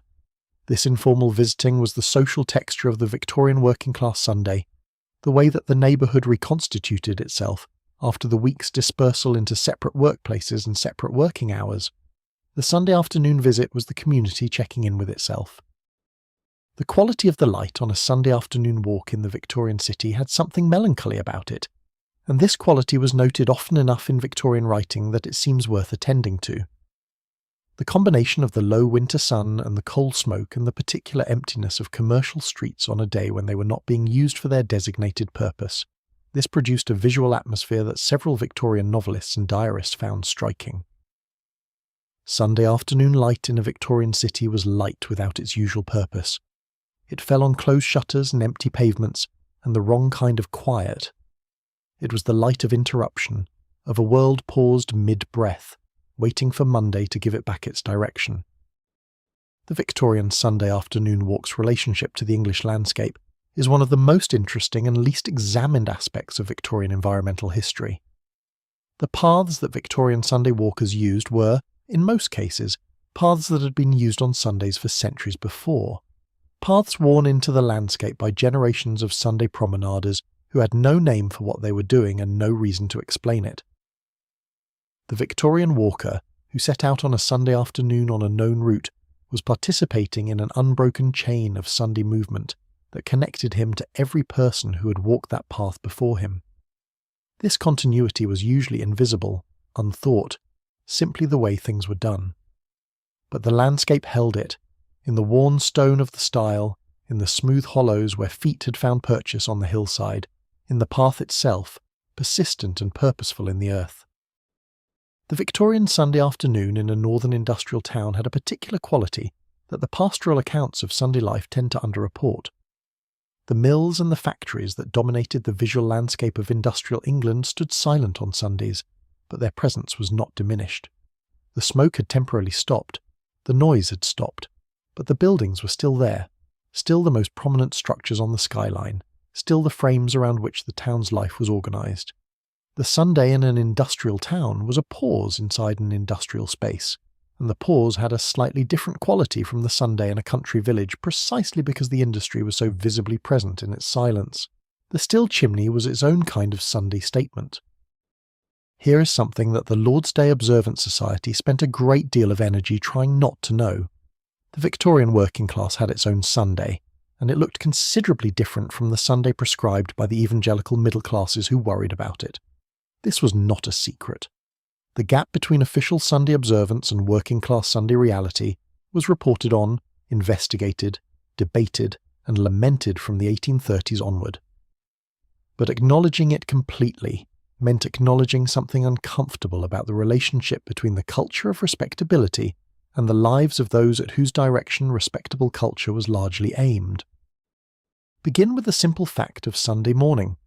The working man who had laboured 6 days of the week at a factory or a building site or in a foundry, who had risen at 5 or 6 for those 6 days, who had done physical work of a kind that accumulated in the body as a kind of debt. This man was not, on a Sunday morning, disposed to rise early and dress carefully and attend a church service in a pew located literally behind those of his employer. He was disposed to sleep. Sleep was not a luxury in a working-class life. It was a rationed commodity, measured out in inadequate quantities across a working week and owing repayment on Sunday. The Sunday morning lie-in for the Victorian working-class man was not indulgence, it was biological necessity. By late morning, though, the house was stirring. The smell of whatever Sunday dinner was in preparation filled the small kitchen. The children were up and testing the limits of indoor confinement. The man of the house was dressed, not in Sunday best necessarily. The strict observance of Sunday dress was more a middle-class institution than a working-class one, though working-class families had their own versions of it on special occasions. And then came the question that Victorian social investigators asked with increasing frequency and alarm. Where did the working-class man go on Sunday afternoon? Many of them, the investigators found, went to the public house. And this discovery was, for a particular strain of Victorian reforming opinion, something close to a catastrophe. The public house was not simply a place to drink, it was the working-class community's primary social institution, its club, its meeting room, its news exchange, its place of warmth and conversation, and temporary escape from the crowded domestic space that was all most working-class families could afford. The public house was open on Sundays. The law permitted it to be open during limited hours, and within those hours it was full. Victorian social investigators who visited working-class neighbourhoods on Sunday afternoons left detailed descriptions of what they found. The public houses on a Sunday lunchtime were crowded and warm and loud. Men and women both. The assumption that Victorian public houses were exclusively male spaces is not quite accurate, particularly on Sundays when the social atmosphere was more domestic and less purely commercial. Children sometimes waited on the steps outside. Families occupied tables with a jug of beer and a spirit of sociability that was, in the eyes of some observers, not so different from what the park was supposed to provide. The conversation was the week's accumulated news, delivered and received with the pleasure of people who'd been isolated in their separate working lives for 6 days, and were now permitted to compare notes. The Lord's Day Observance Society did not see it this way. The public house on Sunday was, in their view, a moral threat of the first order, a place where the working class squandered the wages it had taken all week to earn, where children were exposed to the influence of alcohol, where the sacred character of the day was buried under conversation about anything but the sacred. The campaigns to restrict Sunday opening hours for public houses were a regular feature of Victorian political life, and they met with varying success. But the fundamental reality they were trying to address never changed. For a large portion of the Victorian working class, the public house was a better Sunday institution than the church because it served more of what they actually needed. There was more than the public house, of course. Victorian Sunday street life in working-class neighbourhoods had a character of its own that observers described with a mixture of disapproval and involuntary fascination. Street musicians appeared on Sundays in greater numbers than on weekdays. The Sunday crowds were out and moving, and a good pitch outside a church or near a popular walking route could produce a useful afternoon's earnings from the pennies of passers-by.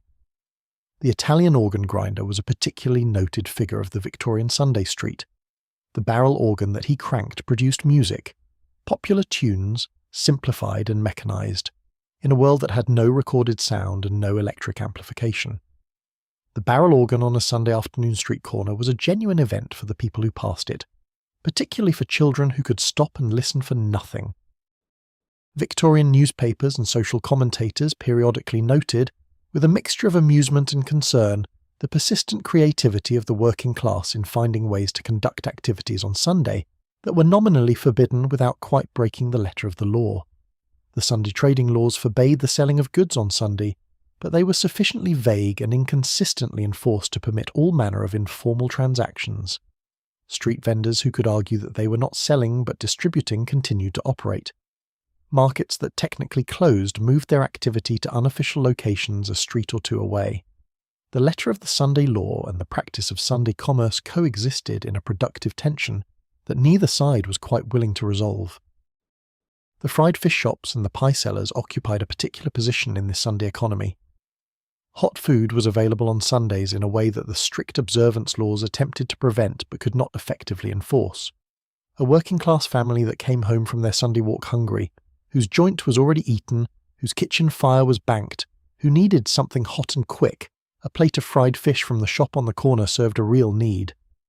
The fish fryer argued, when challenged, that cooking was not trading, that the exchange of a penny for a portion of fish was a service rather than a commercial transaction. These distinctions were not quite serious, but they were not quite unserious either. The Victorians had a gift for this kind of casuistry when it suited them. The Sunday street in a working-class neighbourhood was not only a place of small commercial activity and sociability, it was also a place of gathering and, occasionally, of something approaching festivity. In warm weather, the Sunday afternoon brought people out of their crowded interiors and into the street in numbers that gave the neighbourhood the feeling of a community rather than just an address. Children played, men stood in groups, women talked from doorsteps or walked together in twos and threes along familiar routes.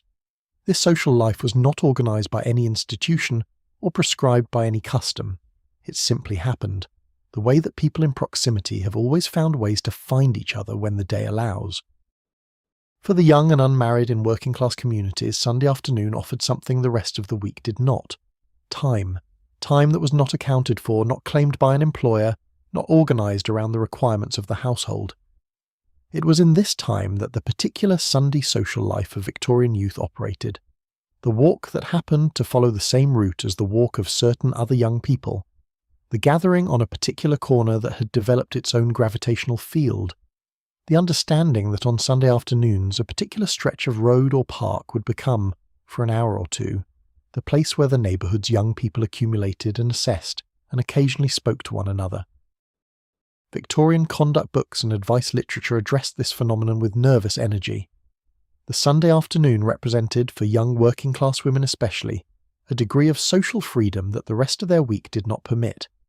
They were not at work. They were not necessarily under a parent's supervision. They were out in the world, visible, accessible to encounter. The language of these advice books is sometimes nearly comic in its anxiety about what this freedom might produce, as if the simple act of walking without supervision on a Sunday afternoon was the first step toward catastrophe. In practice, what it mostly produced was conversation, some of it the preliminary kind that leads eventually to courtship and marriage, which is to say it produced the future in the ordinary way that futures are produced. The evening came earlier in the Victorian working-class Sunday than in the middle-class one. The working man who needed to rise at 5 on Monday began organising his body towards sleep earlier than the clerk who could afford a slightly later start. By 8 or 9 in the evening, the working-class Sunday was winding toward its end. The children already in bed, the fire burning lower, the day's sociability concluded. The last event of the evening in some households was a further cup of tea, another piece of bread, a quiet hour in which the Sunday settled into its final form. And there was something in that final hour that was genuinely restful, whatever the day had held. The week had been given its one pause. The machinery had stopped, however imperfectly, for the prescribed period. Tomorrow would bring back the mill and the factory and the building site and the counting house and all the claims they made on a body and a mind. But tonight, for one more hour, there was just the fire and the quiet and the knowledge that the day had been spent as a day, fully, humanly, without the constant forward motion of the working week. That Sunday quality, whatever you thought of the law that created it, and whatever you had found to do within it, was something. The Victorian public house's relationship to Sunday was shaped by one of the era's most significant social facts. The public house was warm. For the working-class family living in a house where coal was rationed and the kitchen range was the only reliable source of heat, the pub's fire was not a luxury. It was a physical fact of comfort that the domestic space could not always match. This is the detail that many accounts of working-class pub culture omit. The simple thermal reality that drove people through the pub door on cold Sunday afternoons was not moral weakness, but the perfectly rational preference for being warm over being cold. The pub fire burned all day. The family's home fire was carefully managed. The Victorian temperance movement's response to working-class Sunday pub culture was to attempt to provide alternatives that matched the pub's social provisions without its alcohol. The Temperance Coffee House, the Mechanics' Institute Reading Room, the Mission Hall with its warmth and its tea. All of these were attempts to give the working-class Sunday an alternative to the public house that was genuinely attractive rather than merely worthy. These institutions were not failures. Some of them drew genuine communities. The Band of Hope, the Total Abstinence Organisation for Young People, had hundreds of thousands of members by the 1870s, many of them genuinely committed. But the temperance movement's reading of working-class pub culture was always slightly off. It understood the alcohol, and did not fully understand the company, the warmth, the particular texture of an institution that had been serving the community's social needs long enough to know exactly what those needs were. The Sunday Street musician occupied a particular social role in Victorian urban life that the Sunday observance laws constantly threatened and never quite destroyed. The organ grinder, the street fiddler, the penny whistle player, the blind singer with his ballads. These figures were part of the Victorian Sunday Street's sensory landscape, in ways that the law attempted to regulate, and the population largely declined to notice. A musician who played on a Sunday was technically in violation of Sunday observance provisions.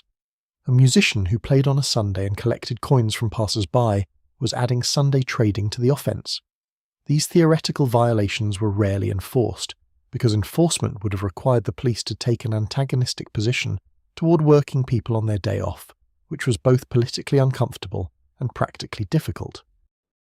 The Victorian Sunday riot, a phenomenon that sounds more dramatic than it was, though it was real, was the occasional result of the collision between Sunday observance enforcement and working-class recreation. The Sunday Closing Act of 1854's restriction of London pub hours produced 3 successive Sundays of protest in Hyde Park in 1855 that involved tens of thousands of people and featured scenes of genuine confrontation with the police and with the carriages of the wealthy who continued to use the park freely. These protests were not revolutionary. They were objections to a specific injustice, the closing of working-class recreational options while leaving those of the wealthy untouched. The protesters dispersed. The pub restrictions were modified. The protest passed into history as a footnote. But it established something. The Victorian working class had a view about Sunday, and the view was that Sunday belonged to them too. The working-class Sunday meal, even in households where the Sunday joint was a stretch, was prepared with a care that the weekday meals did not always receive. There was something in the Sunday meal's preparation, the extra time taken, the additional effort brought to whatever was available, that reflected the day's different character. A woman who would salt a piece of pork and eat it without further ceremony on a Tuesday might, on Sunday, cook that same pork slowly with onions and herbs and serve it with potatoes that had been thought about. The result was not luxury, that the ingredients were the same, but the attention brought to them was different, and the difference was tasted. Sunday dinner in a Victorian working-class household was the week's one meal cooked with leisure, and the cooking knew it. The Sunday afternoon sleep, the post-dinner rest that the Victorians called a nap, but that was really something more substantial, was a working-class institution that the middle class considered faintly shameful, and that the working class considered entirely rational.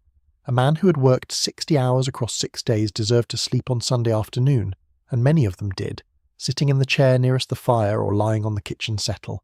their Sunday clothes carefully arranged to avoid creasing, their faces in the particular blankness of a sleep that comes from genuine need rather than from luxury. The Sunday afternoon sleep was not laziness.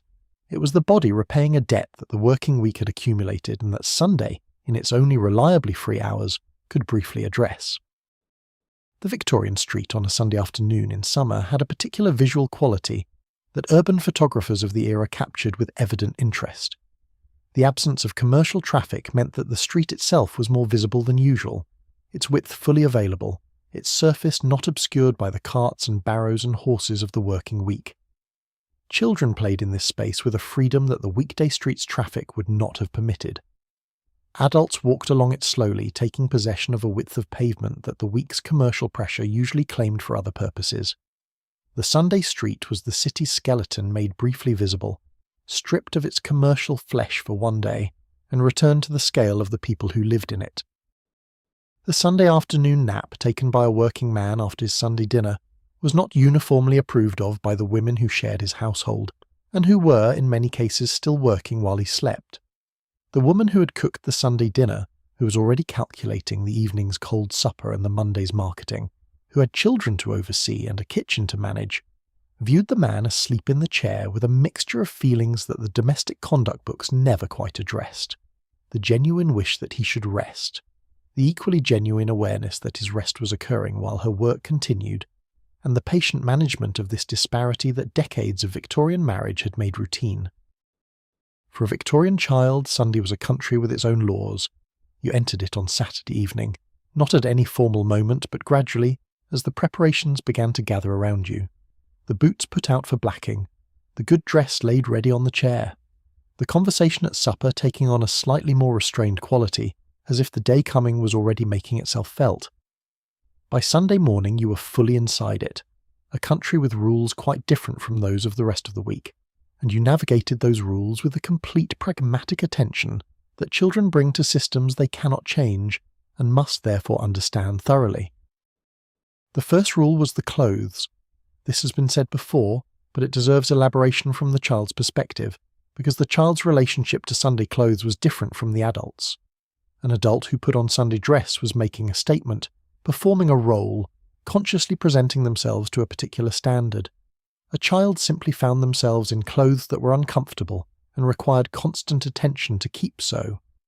The starched collar that scratched the neck, the tight boots, the good dress that must not touch anything dirty or rough, the constant weary vigilance of being responsible for your own best presentation in a world that contained mud and dogs and interesting hedges and every other invitation to ruin it. Victorian accounts of childhood Sunday mornings are full of this negotiation between the child's natural desire to exist physically in the world and the Sunday clothes' equally natural desire to remain clean. Mothers warned, fathers reminded, older siblings sometimes acted as enforcers. The walk to church was a gauntlet of temptation. Every interesting stone, every wall suitable for climbing, every dog approachable at a level of enthusiasm that would transfer evidence to the good trousers, had to be passed.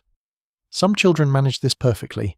Others arrived at church wearing the afternoon's negotiation on their clothing in ways that the sharp eyes of other mothers could read from 2 pews away.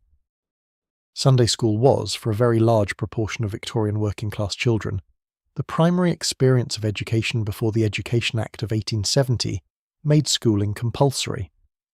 The Sunday school movement, which had its origins in the 1780s with Robert Raikes in Gloucester, had by the Victorian era become a massive institution.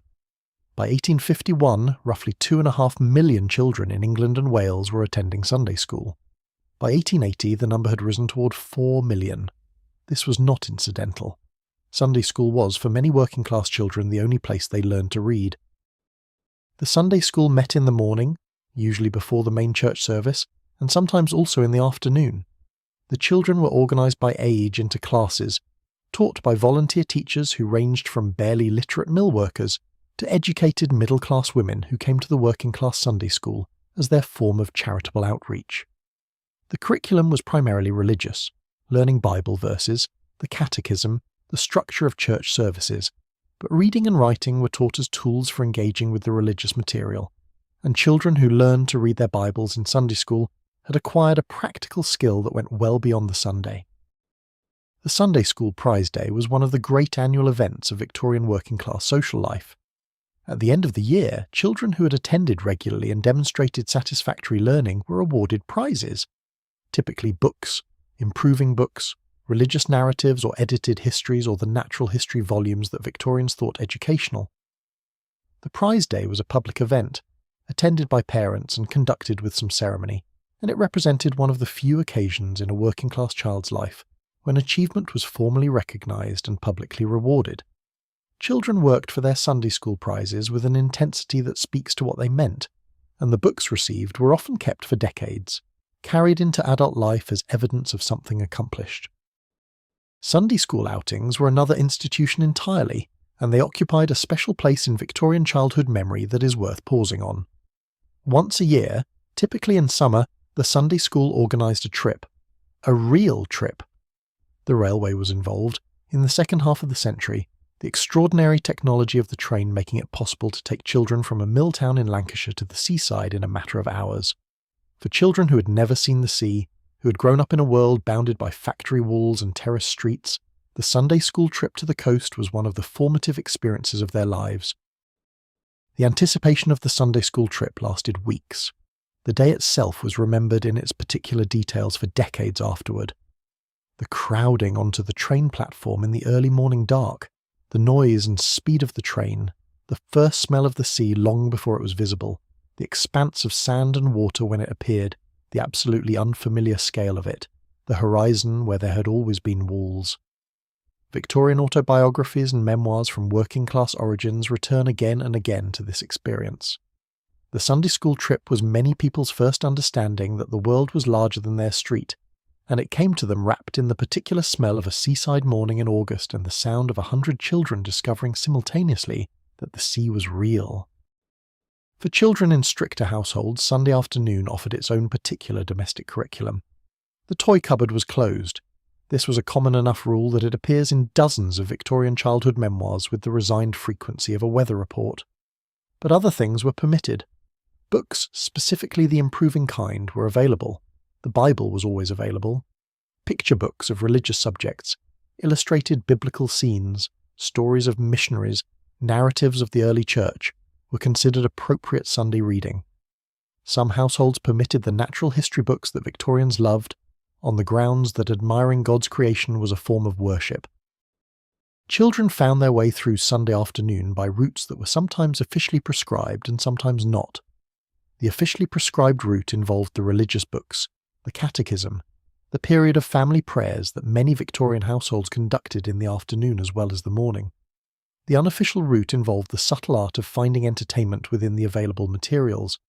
A Bible that contained illustrations could be read for its pictures as readily as its text.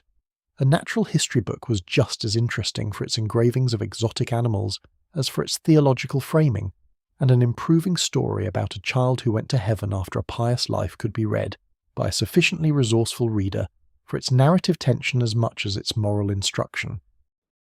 Victorian Sunday children also developed a set of authorised games that could be played on Sunday without attracting disapproval, because their content was sufficiently educational or religious. Card games were generally forbidden, but geographical games involving the naming of countries were sometimes permitted. The Bible jigsaws and scripture card games that Victorian stationers and religious publishers produced specifically for the Sunday market represented a genuine commercial understanding of the gap between what children needed to do with their hands and what the Sunday permitted them to do. These toys existed because parents bought them, and parents bought them because Sunday afternoons were long and children were not constitutionally suited to pure stillness. The Victorian Sunday evening for children was almost universally the same: early to bed. The child who had spent the day in its Sunday best, who had eaten its Sunday dinner, who had survived the walk and the Sunday school and the afternoon's enforced quiet, was sent to bed earlier on Sunday than on any other night. Partly this reflected the parents' need for an evening of quiet after a day of managing childhood within the Sunday's special constraints. Partly it reflected the genuine belief that Sunday deserved a proper end, a closing down, a deliberate laying aside of the day's self into sleep. The Victorian child's Sunday sleep had its own particular quality, as several memoir writers noted in later life. It was the sleep of a day thoroughly completed, a day that had asked more of you in some ways than ordinary days did, that had required the maintenance of a specific version of yourself across many hours, that had been both constrained and full. The hymns from the evening service might still be in the head. The smell of the Sunday dinner might still be in the house. The boots had come off. The good clothes were hanging up. Tomorrow was school and all its ordinary demands. But tonight, the Sunday settled around you like a known thing, familiar and heavy and complete.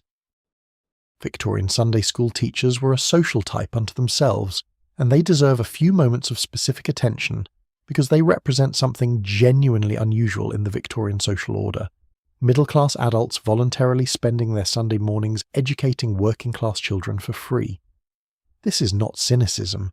The Sunday school teacher movement contained genuine idealism, genuine concern for children's welfare, genuine religious conviction. It also contained a measure of social control, the middle-class evangelical confidence that the working class, properly educated in the right values, would behave better. These motivations coexisted.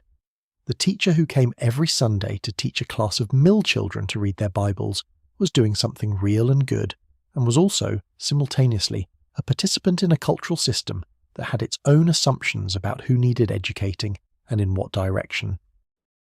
The annual Sunday school treat, the summer outing to a park or a garden or, where accessible, the countryside, was an institution of such concentrated joy in the Victorian working-class child's year that its description fills pages in the social histories of the era. These outings were organised by the churches and chapels that ran the Sunday schools, funded by middle-class donors, and conducted with a logistical effort that reflected how seriously they were taken by all concerned. A Sunday school treat might involve 200 children, a fleet of hired wagons, a field with a cricket pitch borrowed for the day, an organised programme of games and races, and a tea so substantial that its memory outlasted everything else. The Victorian Sunday school treat was for many children the year's best day.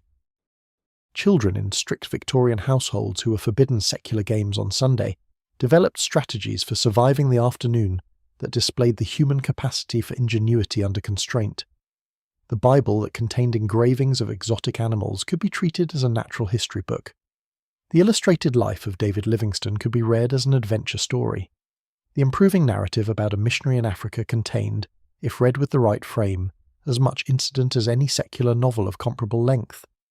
Victorian children were not passive recipients of Sunday's restrictions. They were active negotiators, finding the edges of what was permitted and occasionally going over them, and being brought back, and in the process developing a relationship with Sunday that was, if nothing else, thoroughly understood. The Sunday clothes of Victorian working-class children were often handed down through siblings in a sequence that told the family's economic history. The eldest child received clothes new, or as near new as the family's circumstances permitted.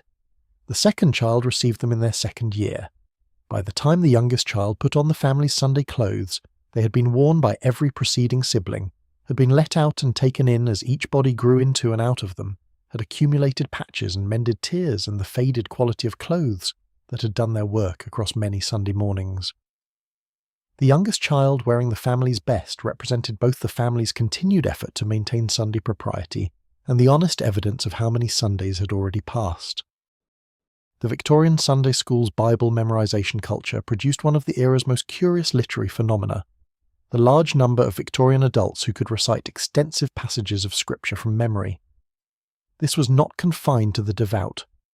Working men and women who had attended Sunday school as children and had long since abandoned any active religious practice often retained, decades later, the ability to produce a psalm or a passage from the Gospels in its King James Version at a moment's notice. The language was in them, had been installed in childhood through the repetition that Sunday school insisted on, and had proven ineradicable even when the belief that gave it meaning had eroded. The Victorian Sunday school's most durable legacy was perhaps not religious at all, but literary. A generation of people who had the English Bible inside them, in one of the most beautiful translations ever made of any text. The end of Sunday for Victorian children had a particular quality of relief, and something adjacent to grief at the same time. Relief because the constraints of the day, the clothes, the sitting still, the enforced quiet of the afternoon, were finally over, and something like grief because Sunday, for all its difficulties, had also been full in a way that the coming week would not quite be. The Sunday had contained the whole family. It had contained dinner and the walk and the visitors and the parlour fire. The coming week would scatter the household across its various demands and return it to the managed fragmentation of the working week. Sunday night, for children perceptive enough to feel it, had a slight valedictory quality, the last of something, not the beginning. Victorian Sunday school memory is a distinctive archive of working-class childhood experience, and its recurrent themes are consistent enough to suggest that they describe real patterns rather than individual peculiarities. The smell of the Sunday schoolroom, chalk and cold and the particular mustiness of a room aired only once a week. The sound of the opening hymn, everyone singing at slightly different speeds until the teacher's voice pulled the tempo into line. The Bible story told in a language slightly different from ordinary speech, more formal, more literary, drawing on the King James translation that the teacher had memorized, and that the children were beginning to memorize too. These details, recurring in memoir after memoir across the decades, constitute a specific sensory memory of Victorian working-class childhood that is as real and as particular as any other kind of memory. The Sunday school is in these people's bodies, in the learned text and the known hymn, in a way that formal education often is not. The Victorian child who grew up in a household where Sunday was strictly observed often had, in adult life, a complicated relationship with the memory of those Sundays. Some recalled them with simple gratitude. The order, the family, the regularity of it had given them a framework inside which their childhood felt secure. Others recalled them with straightforward relief that they were over. The tight clothes and the enforced stillness, and the inability to do what they wanted on the one free day of the week, had left a residue of resentment that adult life and adult freedom had not entirely dissolved. And a third group, perhaps the most interesting, recalled the strict Sunday with a mixture of both, a recognition that what had been difficult and constraining had also been real, had been the texture of a childhood that was specifically theirs, and whose loss, along with all the other losses of growing up, was part of what made the past what it was, irrecoverable, and therefore, in some complicated way, precious. The Victorian parlour existed for two purposes: display and Sunday. On weekdays, it was the room that demonstrated to visitors the household's taste and means, the aspiration rendered in furniture and ornament, and the careful arrangement of objects on the mantelpiece. On Sundays, it was the room in which the family actually lived, the room in which the week's one day of recognised leisure was primarily conducted. The parlour on a Sunday afternoon was the household at its most itself, and what happened in it tells you a great deal about the specific texture of middle-class Victorian life. The parlour fire was lit on Sundays when it was not lit on weekdays. The middle-class Victorian household was careful with fuel, and the parlour fire was a luxury reserved for the Sunday afternoon and the formal occasion. But Sunday was always a formal occasion. The fire in the parlour was one of the few truly reliable sensory constants of the middle-class Victorian Sunday. The particular sound it made as the coals settled, the quality of warmth it produced, which was different from the kitchen's practical warmth, a warmth meant for sitting near and contemplating rather than working beside. The parlour fire on a Sunday afternoon was the hearth version of the Sunday church bells, a signal that the day had its own character and the house was honouring it. Around this fire, the Victorian middle-class family arranged itself for the Sunday afternoon in patterns established by both custom and the available furniture. The best chairs were occupied by the most senior members of the household. The small ones were drawn near and moved as needed. If grandparents or relations were present, the room shifted to accommodate them. The parlour was designed for exactly this, for the gathering of a household in its best arrangement, with the fire at the centre and the family distributed around it, in something approaching the relationship they had to each other when they were most fully themselves. Music was the great legitimate Sunday afternoon activity in the Victorian middle-class parlour. The piano was central. Its presence in the parlour was both a practical instrument and a social statement, a demonstration of the household's cultural aspirations. In households where piano ownership was possible, piano playing on Sunday afternoon was one of the most important approved leisures, but the music appropriate for Sunday playing was carefully circumscribed. Popular songs and dance music, the polkas and gallops and music hall songs that the piano might produce on other occasions, were not for Sunday. Sunday piano music was hymns. It was the sacred songs that the Victorians had in great abundance and with great feeling. The Victorian hymn as a domestic art form deserves a moment of serious attention, because it was something quite different from what the word hymn suggests to a modern ear. The Victorian hymn was a popular song. It had a strong tune, memorable words, a structure designed for easy learning and repeated singing. Hymns like Abide With Me and Lead. Kindly Light and the Great Wesley Collection were sung at the piano in parlours across the country on Sunday afternoons, not as a chore or a duty, but as a genuine musical pleasure. The family gathered round the piano, one member playing, the rest singing, was not performing piety. It was doing the Victorian equivalent of listening to a favourite record, the music they loved, in the setting they preferred, on the day when there was time for it. There were, of course, households where this distinction between sacred and secular Sunday music was imperfectly observed. The parlour piano on a Sunday afternoon might begin with hymns and drift, if no one was watching too carefully, towards something a little more energetic. Beethoven was generally considered acceptable. He was serious and German and not obviously frivolous. Mendelssohn was safe territory. Mozart caused some debate. The Italian opera reductions that sold so well as parlour piano music were a more complicated case. They were technically secular, but they were not dance music, and the argument for their Sunday respectability was at least arguable. In more liberal households, the Sunday afternoon piano repertoire was considerably broader than strict observance required, and the selective enforcement of musical Sabbatarianism was something that Victorian family life had quietly worked out for itself. Reading was the other great legitimate Sunday afternoon activity, and the Victorian middle-class household on a Sunday afternoon was a house full of readers. The question of what to read on Sunday was, in stricter households, a genuine one with specific answers. Religious reading was unambiguously appropriate. The Bible itself, of course, sermons in print form, improving religious biography, the histories of the early church, missionary narratives, devotional poetry. Mrs. Humphrey Ward's Robert Elsmere, published in 1888, was one of the great Sunday books of the Victorian era, a novel about a clergyman's loss of faith that somehow qualified as serious Sunday reading because it engaged so earnestly with theological questions. But novels were the contested territory. The Victorian novel was the dominant popular literary form of the century, and Victorians read voraciously. The objection to Sunday novel reading was not that novels were intrinsically wrong, but that they were pleasures of a kind incompatible with the day's character. They drew the mind into invented worlds for the purposes of entertainment, which was precisely what Sunday was supposed to discourage. The Sunday novel reader, in the view of strict observers, was abdicating the day's proper use in favour of a pleasure that could equally well be pursued on any weekday evening. The working week should have precedence over the Sabbath's claims on idle pleasure. In practice, a great deal of Victorian novel reading happened on Sunday afternoons, and was understood to be happening and was not effectively stopped.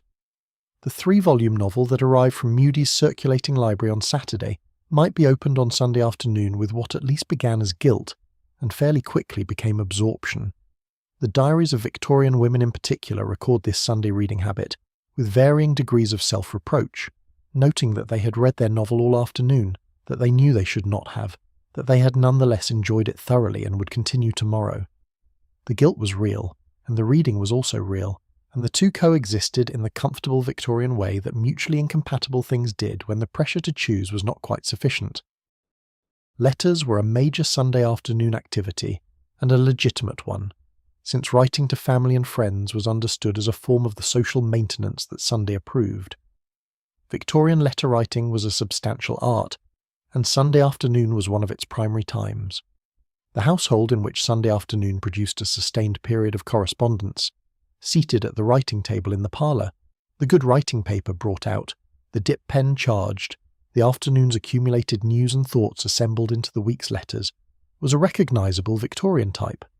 Letters written on Sunday afternoon from a Victorian parlour have a particular quality in the archive, often more reflective and less hurried than weekday correspondence, written with the Sunday's unhurried attention behind them. The Sunday afternoon in the middle-class parlour also involved a great deal of what might be called quiet handwork. Sewing was technically a form of labour, and therefore of questionable Sunday legitimacy, but it was also so deeply ingrained in women's domestic life that its complete Sunday suppression was practically impossible and not universally attempted. The distinction that emerged in practice was between workaday sewing, the mending and making that constituted ordinary household production, and the more ornamental embroidery and needlework that could be framed as a form of creative activity adjacent to art. Embroidering Bible texts on samplers was obviously sanctioned. Crocheting a decorative cover for a Bible was also fine.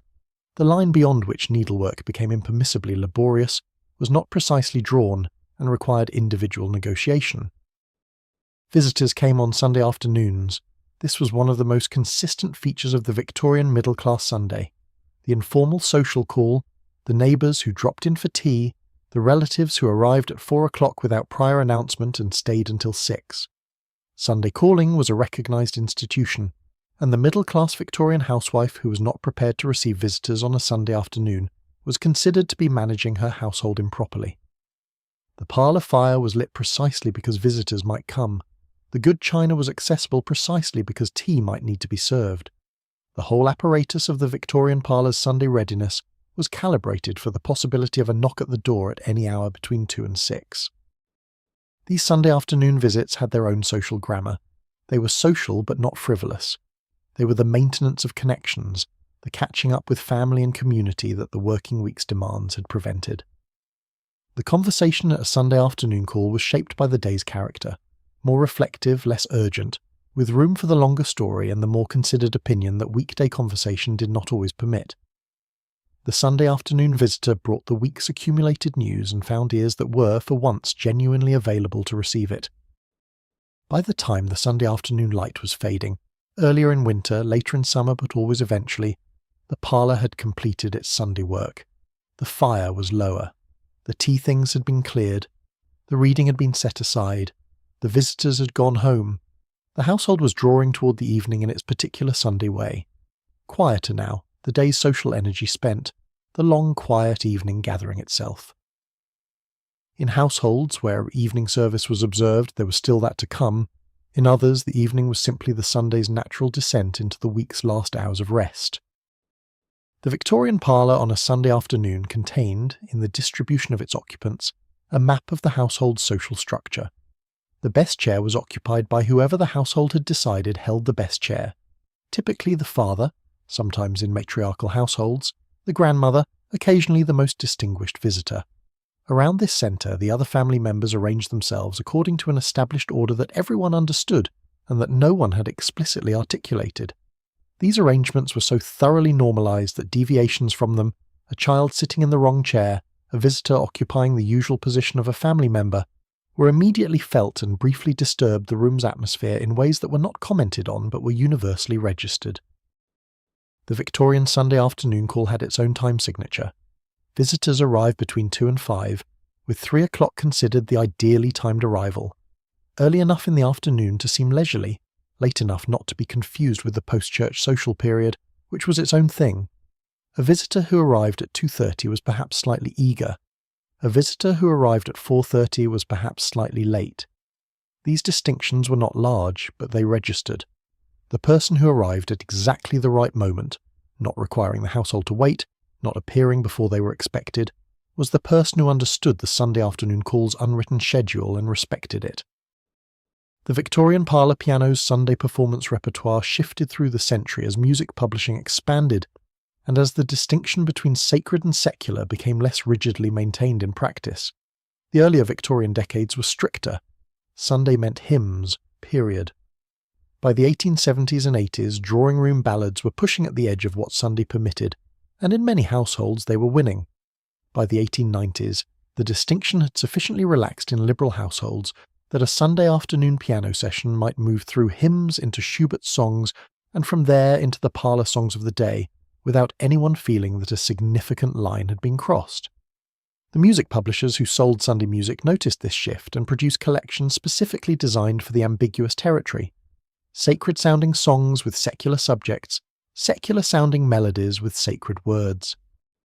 Letter writing on Sunday afternoon was one of the Victorian domestic arts that the era's communications technology made necessary in a way that later generations cannot quite understand from inside the modern world. In a world without telephones, without electronic communication of any kind, the letter was the only means by which people who did not live together could communicate. The maintenance of the network of family and friendship connections that constituted Victorian social life depended entirely on letters being written and sent regularly. Sunday afternoon was the primary letter-writing time for many Victorians, and the volume of Victorian Sunday correspondence that survives in archives is enormous.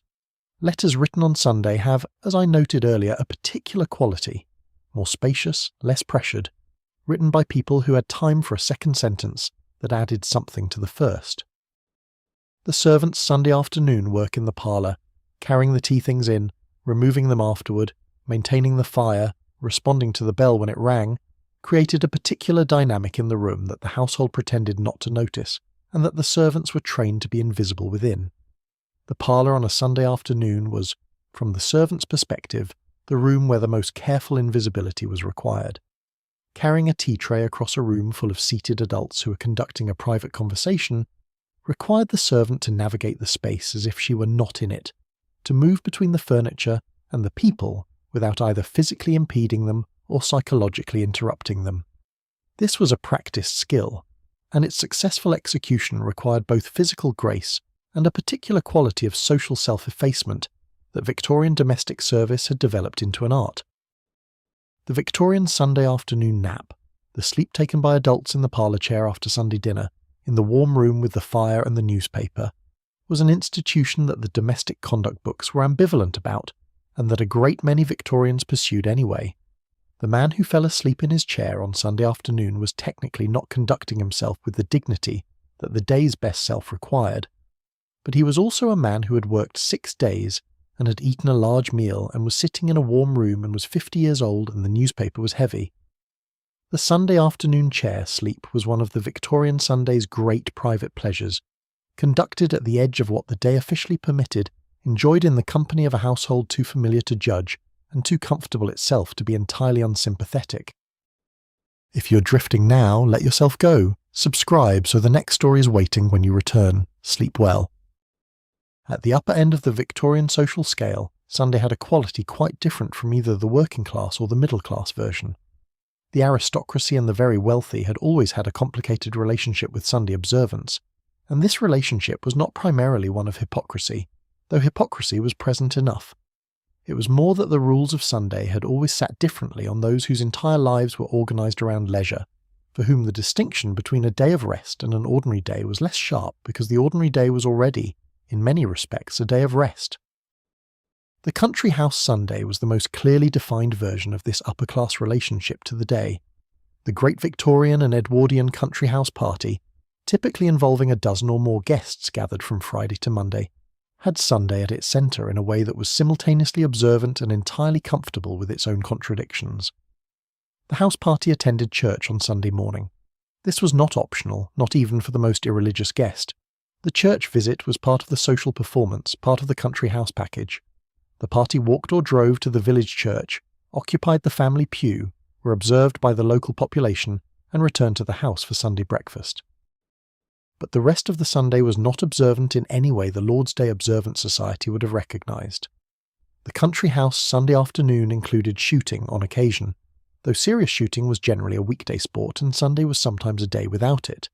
It included riding. It included walking on a scale and in conditions so comfortable, with such good boots and such well-maintained paths, that the relationship to the working-class Sunday walk was purely nominal. The library was available, and the library of a country house contained every novel that had been published in the last 20 years, none of it particularly improving. Most significantly, the country house Sunday included conversation of a kind and quality that was one of the primary purposes of the house party as an institution. The Victorian and Edwardian country house weekend was, among other things, a deliberate artificial environment in which intelligent and ambitious people were placed together in comfortable conditions with unstructured time and left to talk. The results, documented in diaries and letters from across the period, included some of the most consequential social and political conversations of the Victorian age. Governments were shaped on country house weekends, cabinet positions were negotiated, policies were floated and assessed in the drawing room on Sunday afternoon before being introduced formally in Parliament the following week. The country house Sunday dinner was a very different affair from either the working-class joint or the middle-class family table. It was a formal meal of multiple courses, served with the full apparatus of the Victorian upper-class table, multiple wine glasses per place, a footman behind each chair, the conversation managed by the hostess through the week's practice of directing table talk. The food was prepared by a kitchen staff that had been at work since early morning, and it was served according to a protocol so established and so automatic that its execution required no thought from anyone at table. What makes this Sunday interesting is not the luxury but the particular quality of freedom it represented. The very wealthy had the money and the social position to ignore most of the Sunday rules that constrain those below them in the social hierarchy. They did not need the public house because they had their own wine cellars. They did not need the park because they had their own grounds. They did not need the Sunday school because their children were educated by private tutors. The working class Sunday was shaped by constraint from outside. The aristocratic Sunday was shaped only by custom from within. Yet something about the Sunday still operated even here. The country house had its church visit. The house party had its Sunday quiet, a particular quality to the afternoon that distinguished it from the rest of the week. The speed of ambition and negotiation that characterized the Friday to Monday weekend was modulated on Sunday afternoon. Not stopped, not genuinely religious, but slightly lower, slightly more reflective. Even in houses full of people who believed very little of what the Church of England officially taught, Sunday retained a gravitational pull that everyone felt and no one quite explained. London's upper-class Sunday was a different animal from the country house version, and its particular form tells you something interesting about the Victorian capital's social geography. The great houses of Mayfair and Belgravia were often nearly empty on Sundays during the social season because their owners were at their country properties. The servants remaining in the London house had their own Sunday, which occupied the curious middle ground between the fully working Sunday of the domestic servant and the partially free Sunday that their employer's absence temporarily permitted. But when the wealthy were in London on a Sunday, they had their own circuit. Hyde Park on a Sunday morning before and after church was the upper-class equivalent of the working-class Sunday street, the place where you were seen, where connections were renewed, where the social season conducted its ongoing assessment of who was in favour and who was not. The carriages in Rotten Row on a fine Sunday morning were a display of wealth and fashion that the Sunday observance laws could not touch because carriage driving was not commerce, was not work, was precisely the kind of respectable promenade that Sunday was supposed to encourage among those who could manage it. The Victorian upper-class Sunday also had its own particular form of charity, which was understood as appropriate Sunday activity. Visiting the poor was an established upper-class Sunday practice. Ladies from good families made their rounds of sick beds in their parishes, delivered soup to the deserving, assessed the condition of cottagers on their husbands' estates. This charity was genuine, often in its concern for the recipients. It was also a social performance, a demonstration that wealth came with obligation, that the privileged Sunday was not entirely separate from the suffering Sunday of those at the other end of the system. Victorian charity was complicated, and we need not pretend otherwise. But the Sunday visit to the sick and the poor was a real institution, and the women who conducted it were doing real work alongside the performance. There was a category of person whose Sunday occupied a genuinely unique position in the Victorian social order, the clergyman. The Victorian vicar or rector had no Sunday off. Sunday was his working day in the most literal sense, the day when all his professional obligations converged, when his skills were most on display, when his congregation's assessment of his worth was most directly conducted. The clergyman preached in the morning. He conducted the afternoon service if there was one. He might baptize a child or conduct a burial. He held Sunday school. He visited the sick. By Sunday evening, the Victorian clergyman was a man who'd done a full day of demanding work in the one day when everyone around him was supposed to be resting.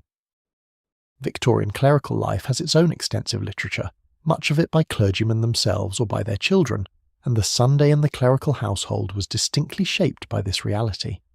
The vicarage on a Sunday morning was a house preparing for a professional performance, not a household at leisure. The vicar's wife managed the household machinery that allowed the sermon to happen, ensuring that dinner was organised for the return from morning service, that afternoon visitors were received appropriately, that the evening had what it needed. The clerical Sunday was the Victorian Sunday's beating heart, and its most demanding obligation at once. The upper-class Sunday, then, was not simple. Its surface ease concealed a structure of obligation and performance no less real than the working-class Sunday's structure of restriction. The country house Sunday was comfortable but not idle. It was working in its way at the maintenance of the social connections that enabled everything else. The aristocratic Sunday was at leisure but not without purpose. The clergyman's Sunday was the hardest working day of all.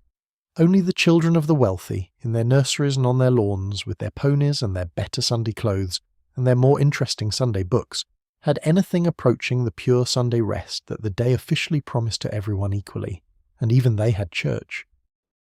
The Victorian country house library on a Sunday afternoon was a room in which the easy distinction between sacred and secular reading had largely dissolved. The library contained, by definition, everything. The novels that were technically Sunday reading of questionable propriety sat on the same shelves as the volumes of sermons, the improving biographies, the histories of the church.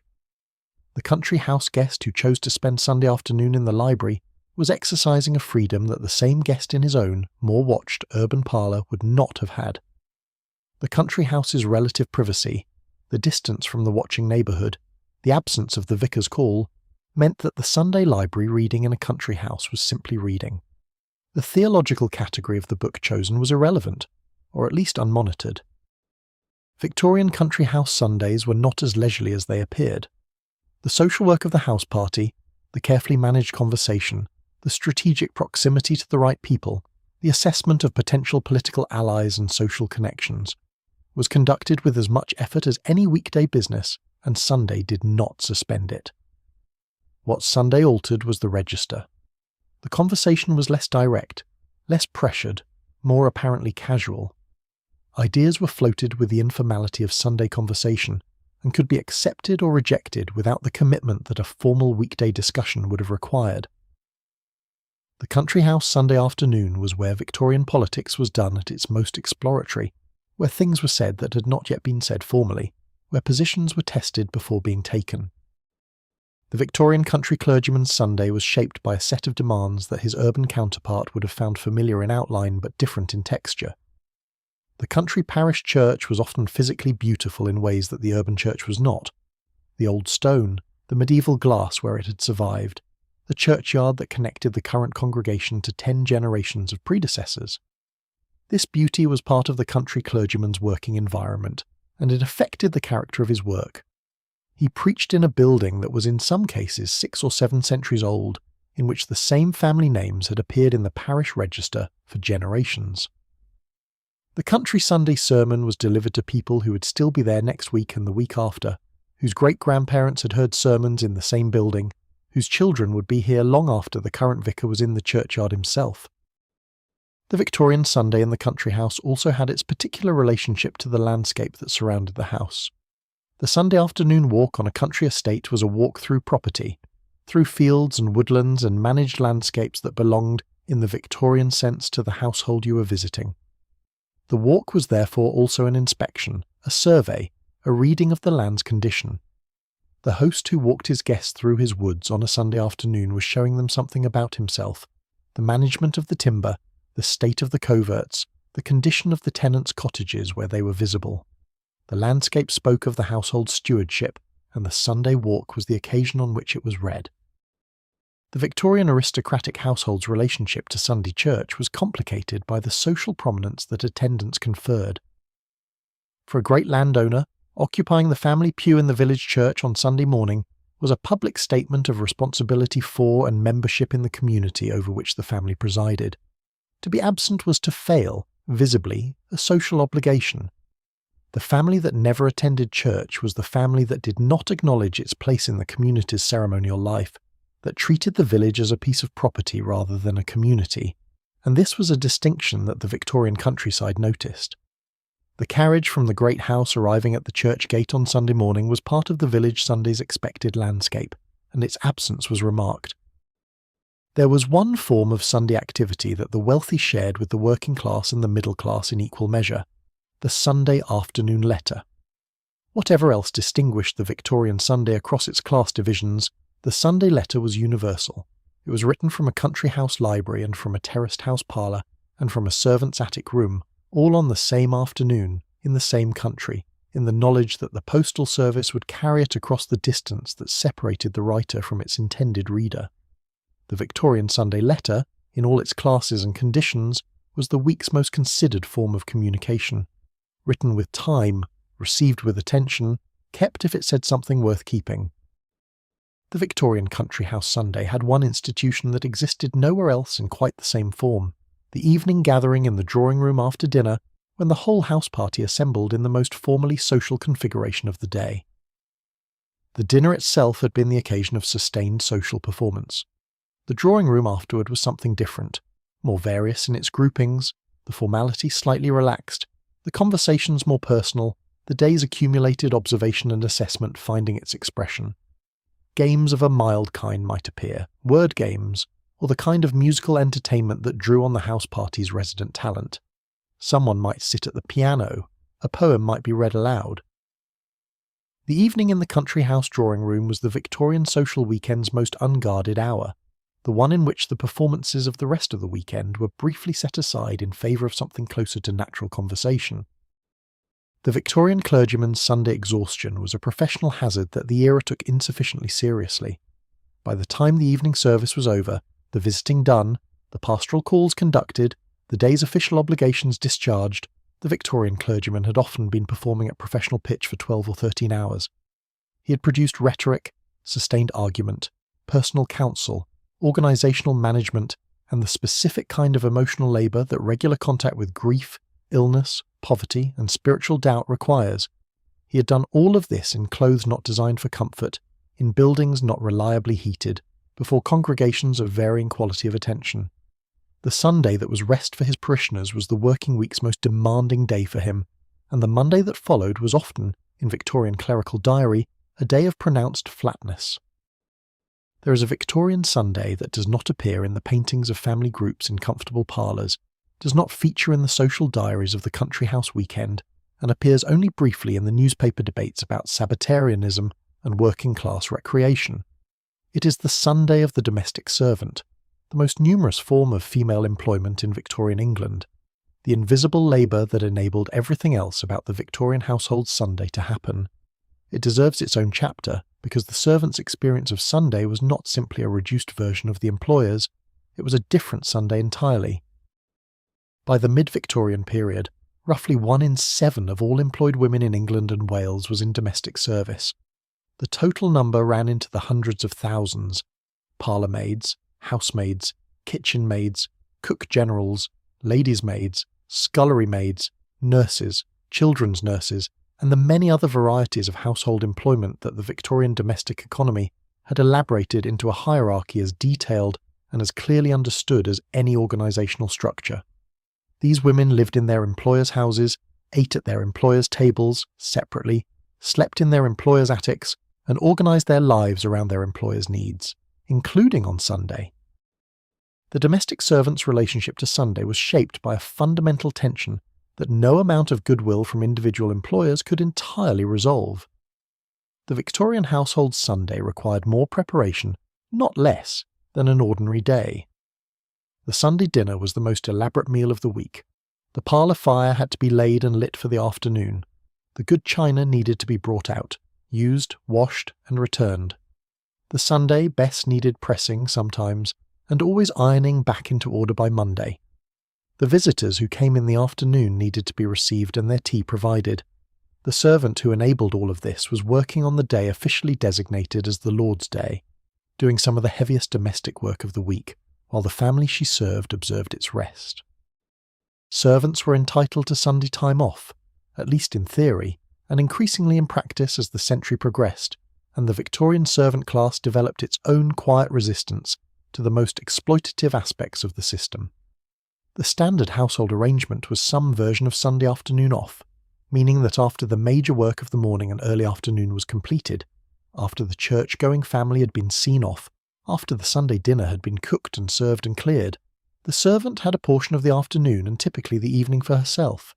In better households, this was a regular and genuinely observed arrangement. In worse ones, it was theoretical. What did the domestic servant do with her Sunday afternoon when she had it? She went out. This was the primary thing. She left the house that she lived in, moved through, cleaned, and managed 6.5 days of every week, and was briefly in the world as herself rather than as the function she performed. Where she went depended on who she was and where she was. A servant in London might visit family in another part of the city, The Sunday afternoon servant visit to family was a recognised phenomenon that contributed to the particular character of London's Sunday streets. A servant in a large country house might have fewer options. The nearest town might be several miles away, and without transport, the afternoon off was conducted in the kitchen garden or on the back stairs. The servant's Sunday afternoon meeting with family is one of the places where the Victorian domestic service system most clearly reveals its costs. A girl who had gone into service at 13 or 14, working in a household in a different city from her family, might see her mother once a month, on her Sunday afternoons off, if the family lived close enough to reach. For servants employed far from home, the Sunday afternoon family visit was replaced by a letter written on Sunday, the only regular time available for correspondence. The Sunday letters that servants wrote home form a significant part of the archive of Victorian working-class life. Brief, careful letters written in the kitchen on Sunday afternoon, documenting a life lived in proximity to comfort but not always at ease within it. The servant's relationship to Sunday church was also complicated. Technically, attending church was a possibility.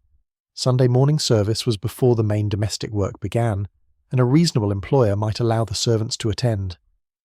In practice, the morning was often consumed by the kitchen preparation that Sunday dinner required, and the servant who left the house for an hour of church service on Sunday morning was the servant whose employer had to make some domestic adjustment to accommodate the absence. Many did not. The working classes who were noted in the 1851 religious census as absent from Sunday services included a significant proportion who were absent because they were cooking someone else's Sunday dinner. There were households where the domestic arrangements for Sunday were organised with genuine consideration for the servants' religious and personal needs. Some employers attended early morning service specifically so that the cook could be at the main service. Some organised the household to reduce Sunday labour wherever possible. Cold meals, simpler preparations, a deliberate scaling back of the Sunday dinner's elaborateness, in acknowledgement that the person who cooked it had a day off due to her as much as to anyone.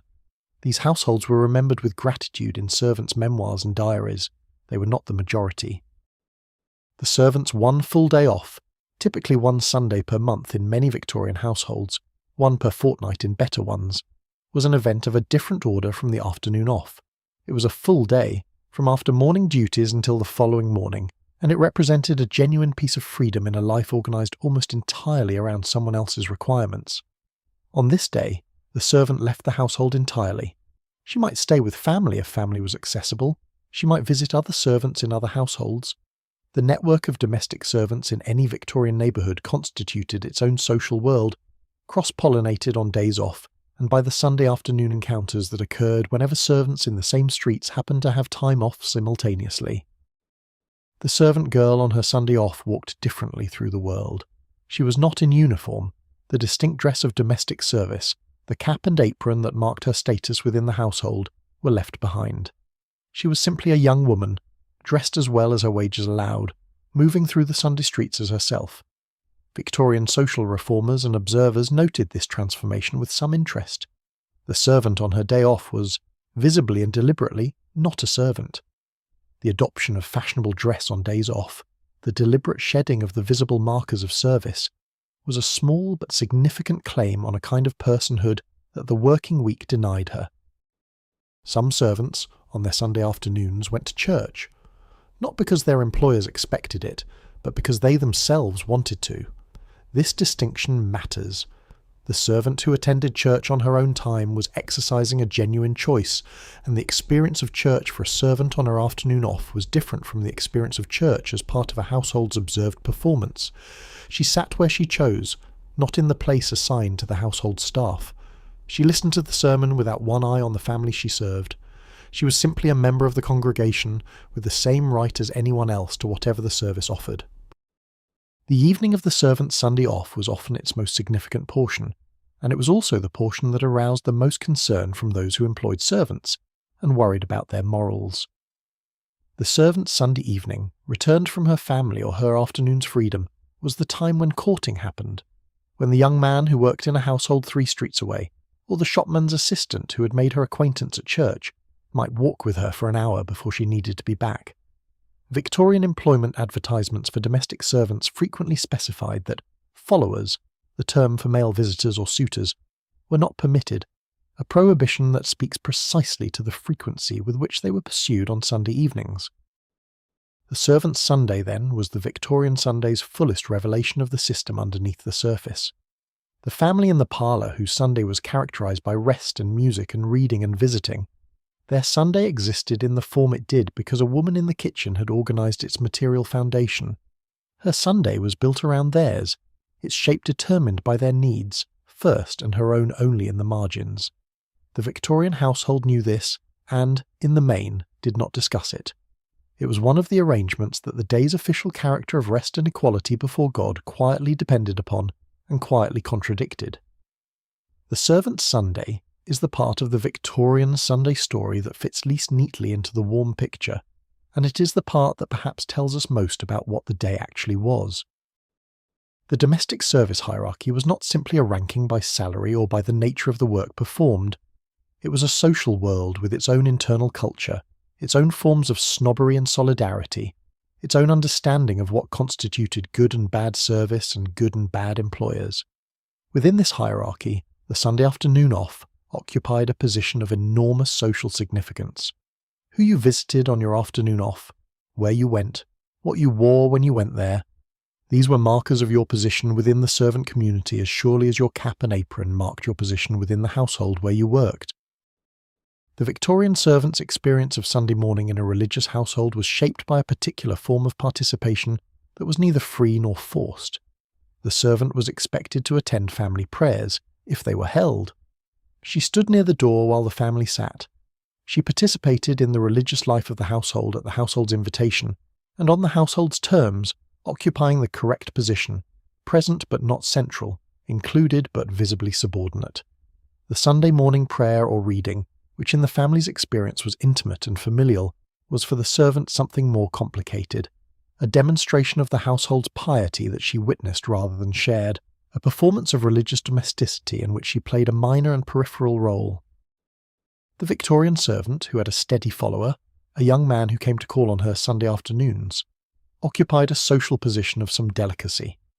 Her employer's attitude to followers ranged from tolerance through discouragement to outright prohibition, depending on the household's culture and the employer's temperament. The employment advertisements of the era that specified no followers were not making a moral judgment so much as a practical one. A servant whose attention was partly elsewhere was a servant who was less fully available to the household's needs. But the practical calculation was experienced by the servant as a restriction on her personal life of the most intimate kind. She was permitted to have a professional self at the household service. She was not straightforwardly permitted to have a personal self that made ordinary human claims on her Sunday afternoons. The servant who received letters on Sunday, letters from home, from a sister working in another household, from the young man she was walking out with, experienced the Sunday letter as a form of connection to the world outside service that the rest of the week did not easily provide. The letter arrived at the back door, was set on the kitchen table, was read in the first available moment of Sunday quiet, often after the dinner was served and before the clearing up was finished.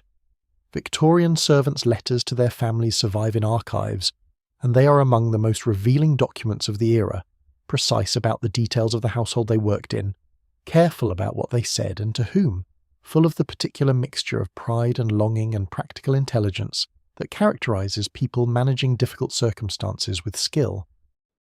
There was a Sunday institution in Victorian domestic service that has gone almost entirely unrecorded, the informal gathering of servants from neighbouring houses. In streets where several large households stood near each other, the servants of those households constituted a community that the Sunday afternoon made briefly visible. When the households released their servants for the afternoon, those servants often found each other, in the street outside, in the park nearby, in the arrangement of meeting for tea at someone's kitchen in a household whose family was out. These gatherings were the servant community's own social life, conducted in the margins of the Sunday that belonged officially to everyone else. They were not organised, they were not recorded, they left almost no trace in the archive, but they happened consistently, because people who share a context and a set of experiences find each other, and Sunday afternoon gave them the time to do it. By the time the Victorian servant had returned from her Sunday afternoon, and the household had resumed its evening routine, she had inhabited two quite different social worlds within the space of a single day. The morning's world of the household, with its specific demands and its specific hierarchy, had given way briefly to her own world, her family, her friends, her follower if she had one, the streets where she was herself rather than a function. And then she had returned, crossed the threshold back into the household world, hung up her good dress and put her work clothes on again, and resumed the invisibility that service required. This daily transition between the performing self and the private self was one of the costs of domestic service that was rarely discussed and deeply felt.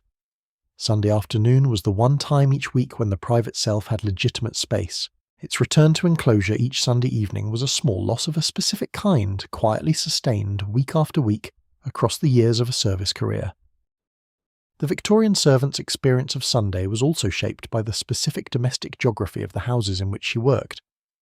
In a large household with many servants, Sunday afternoon off meant navigating a building full of other people who were also navigating the transition between working and free time, changing out of work dress, moving through corridors with the slightly different posture of people not currently on duty, occupying the small spaces of personal time that the large house's architecture provided in the margins of its official layout.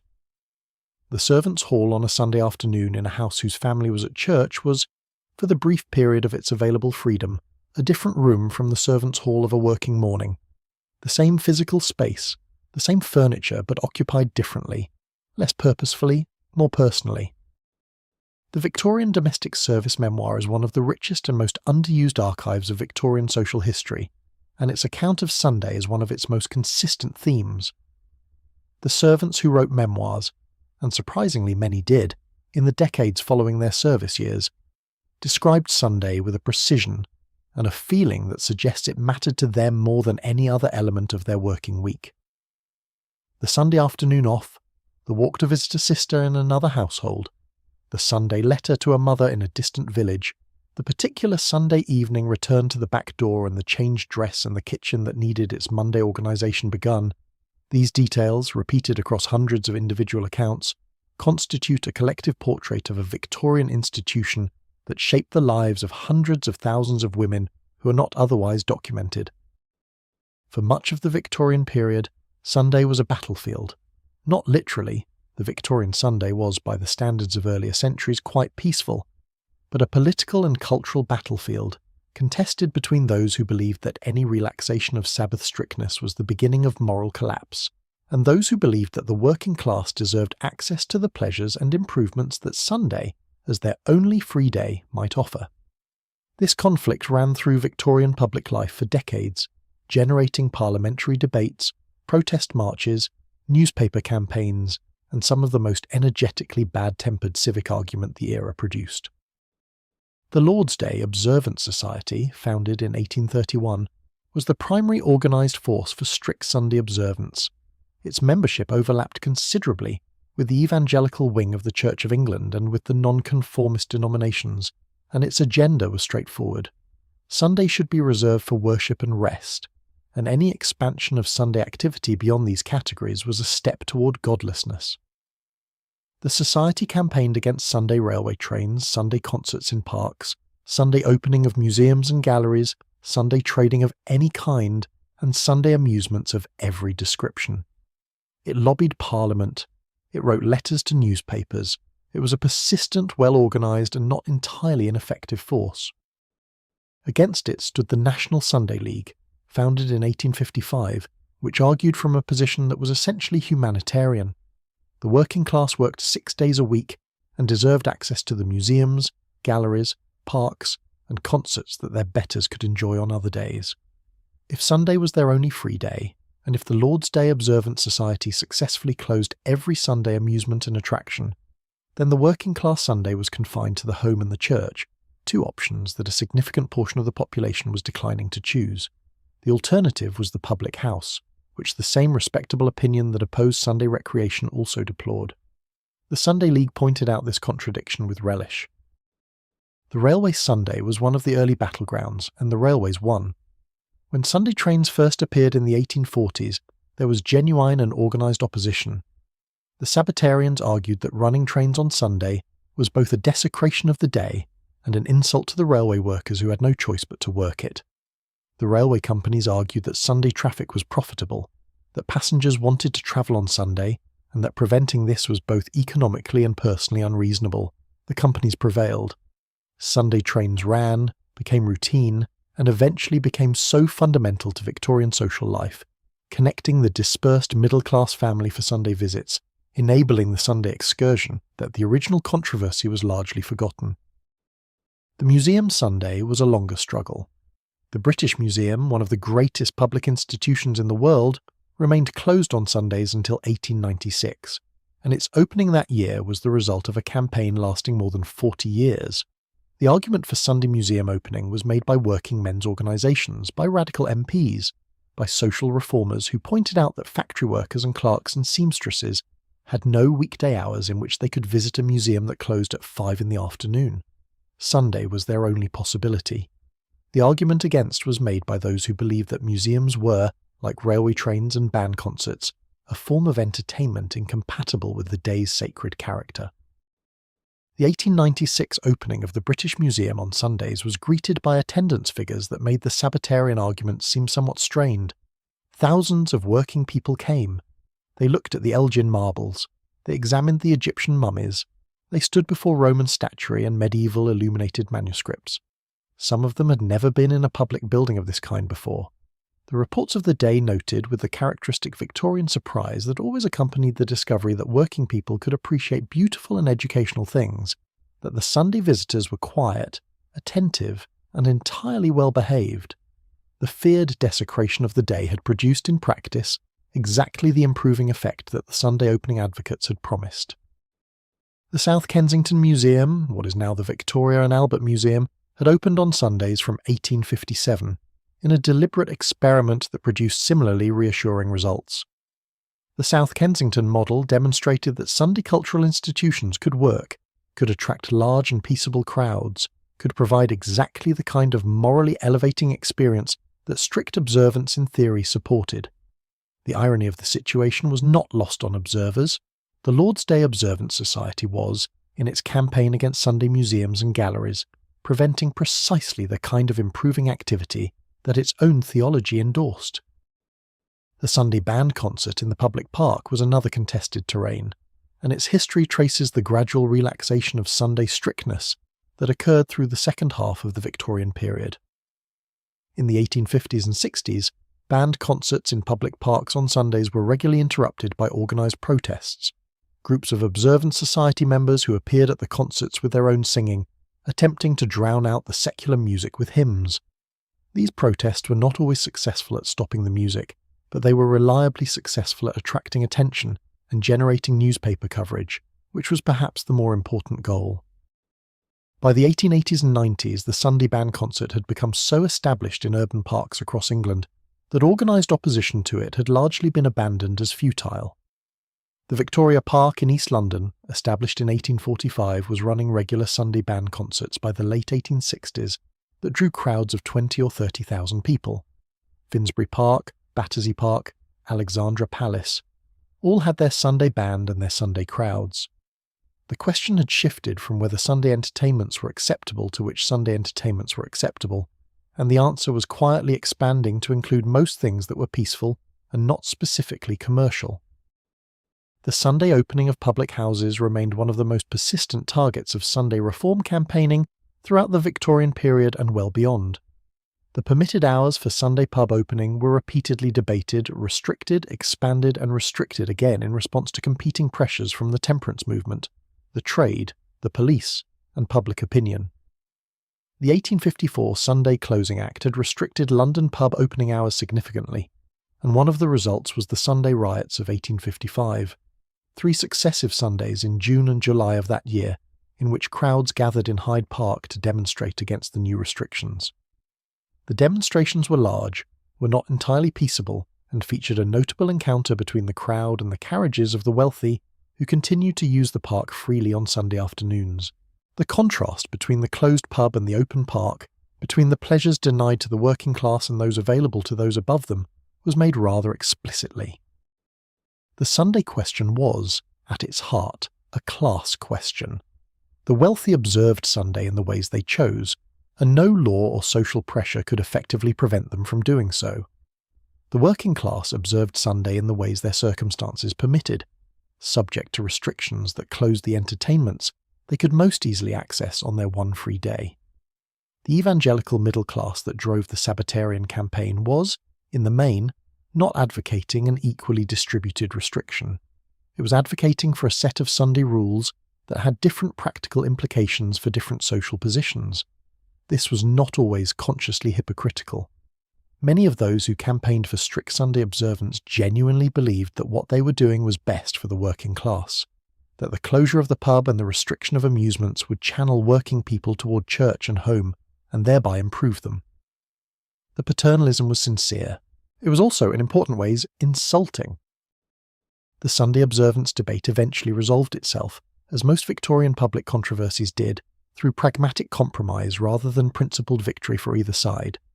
The museums opened, the band concerts continued, the pub hours were regulated but not abolished, the Sunday trains ran, the parks remained accessible, the church continued to decline in working class attendance without any of the catastrophes that the Sabbatarians had predicted. Sunday remained recognisably Sunday, quieter than other days, with its shops closed and its streets in a different register, but the specific content of its quietness had shifted considerably from what the Lord's Day Observance Society had wanted it to be.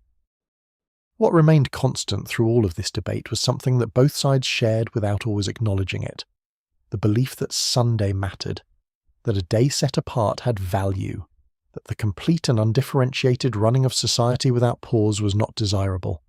The Sabbatarians and the Reformers disagreed about what the day was for and who should have access to what within it, but they agreed that it should be a different day.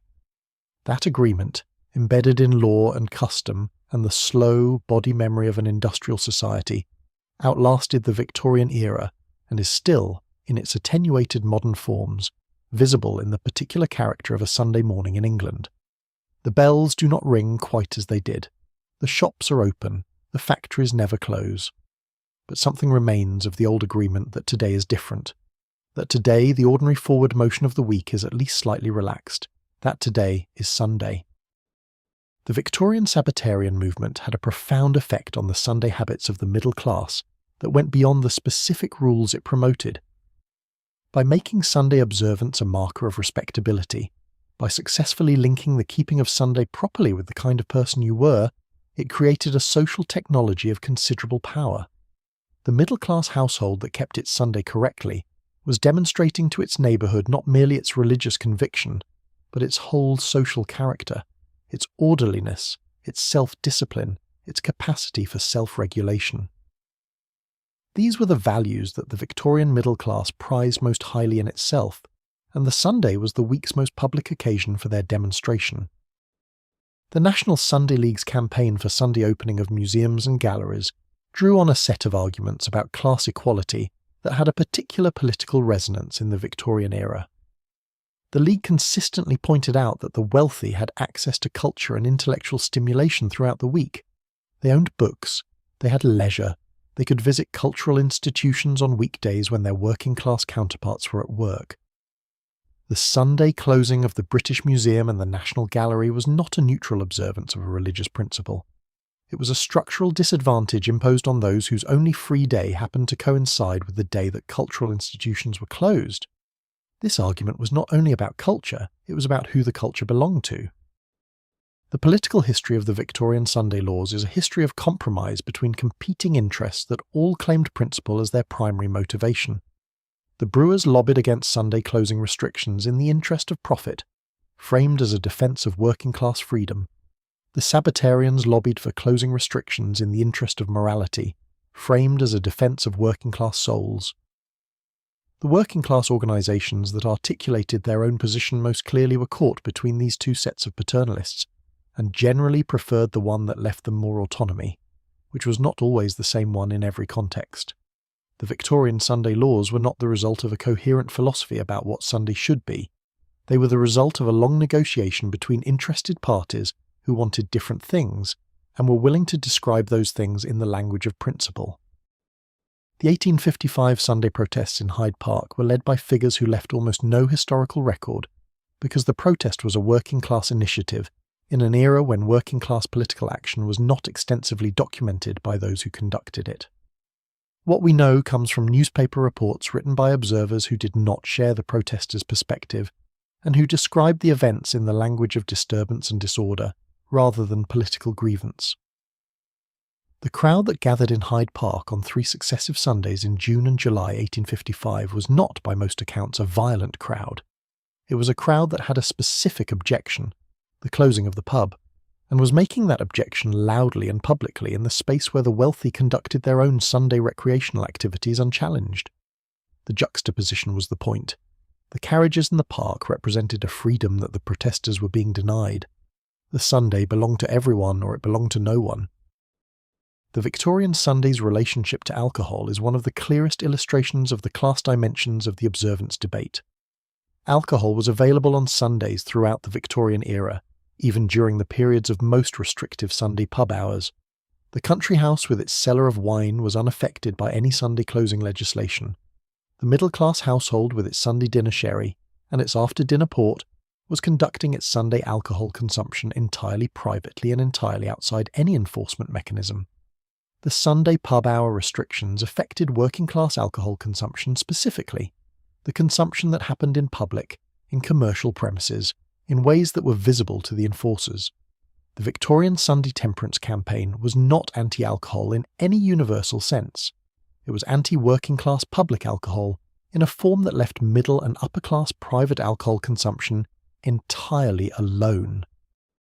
The resolution of the Victorian Sunday debate, gradual, pragmatic, never complete, set the template for English Sunday law that persisted into the 20th century and in some respects beyond. The museums opened, the bands played, the railway ran, the parks remained available, but the shops remained closed, the Sunday trading restrictions remained broadly in place, and the general cultural expectation that Sunday was different persisted. This settlement was not philosophically coherent. It was the accumulated result of 100 small decisions, each responding to immediate pressure rather than articulating principle. But it produced something that turned out to have a certain durable value. A day that was legally and culturally different from the rest of the week without being oppressively restricted. A day that the law and custom continued to mark as special without being able to fully specify what the specialness was for.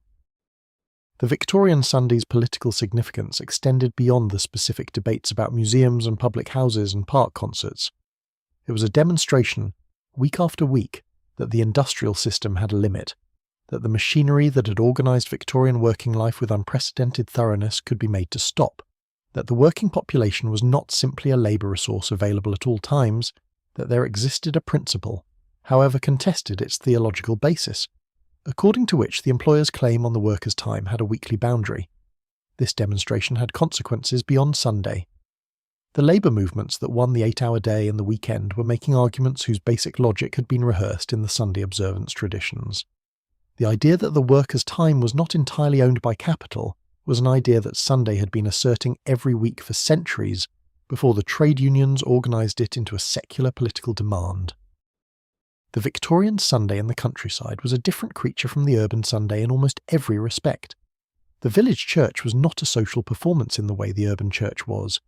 It was the living centre of a community small enough that the vicar knew every face in the pews by name, that everyone knew who had been absent and had formed an opinion about why, that the church building had been the community's primary shared space for centuries before the parish hall was built and would go on being so long after. The country Sunday had the texture of very old habit, deeply worn, comfortable in its grooves. Begin with the walk to church, because in a village the walk to church was also a mapping of the community. The church stood where it had always stood, often at the centre of the village, often the oldest building in it, sometimes built on ground so anciently sanctified that the tradition behind the choice was lost before anyone thought to record it. The path to it ran through a churchyard that held the bones of people the living congregation knew, or had known, or were connected to. The grandfather in the corner by the yew tree, the 3 infant graves in a row that no one spoke of. The sexton who tended these grounds was himself a kind of memory, a living index of who was there and when they had arrived. The agricultural calendar shaped the rural Sunday in ways that had no urban equivalent. Harvest time changed everything. When the harvest was in danger, when the weather had turned threatening, when rain was coming that would damage cut grain lying in the fields, The Sunday prohibition on fieldwork became a practical impossibility, and it was set aside. The Victorian rural community understood this without much argument. God could wait a Sunday when the harvest could not. The vicar who attempted to enforce Sunday field rest in a parish where the crop was at risk would have found his congregation rather thin the following week. Haymaking had the same urgency. The narrow window of weather suitable for cutting and drying hay meant that farming communities could not afford to lose a day to observance when the weather was cooperating.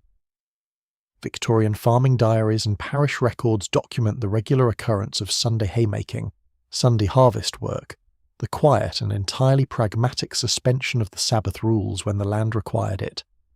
The countryside's relationship to Sunday was, in this sense, more ancient than the Victorian Sabbatarianism that attempted to regulate it, more directly rooted in the agricultural rhythms that predated Christianity in England, and had absorbed the Church's calendar without being entirely remade by it.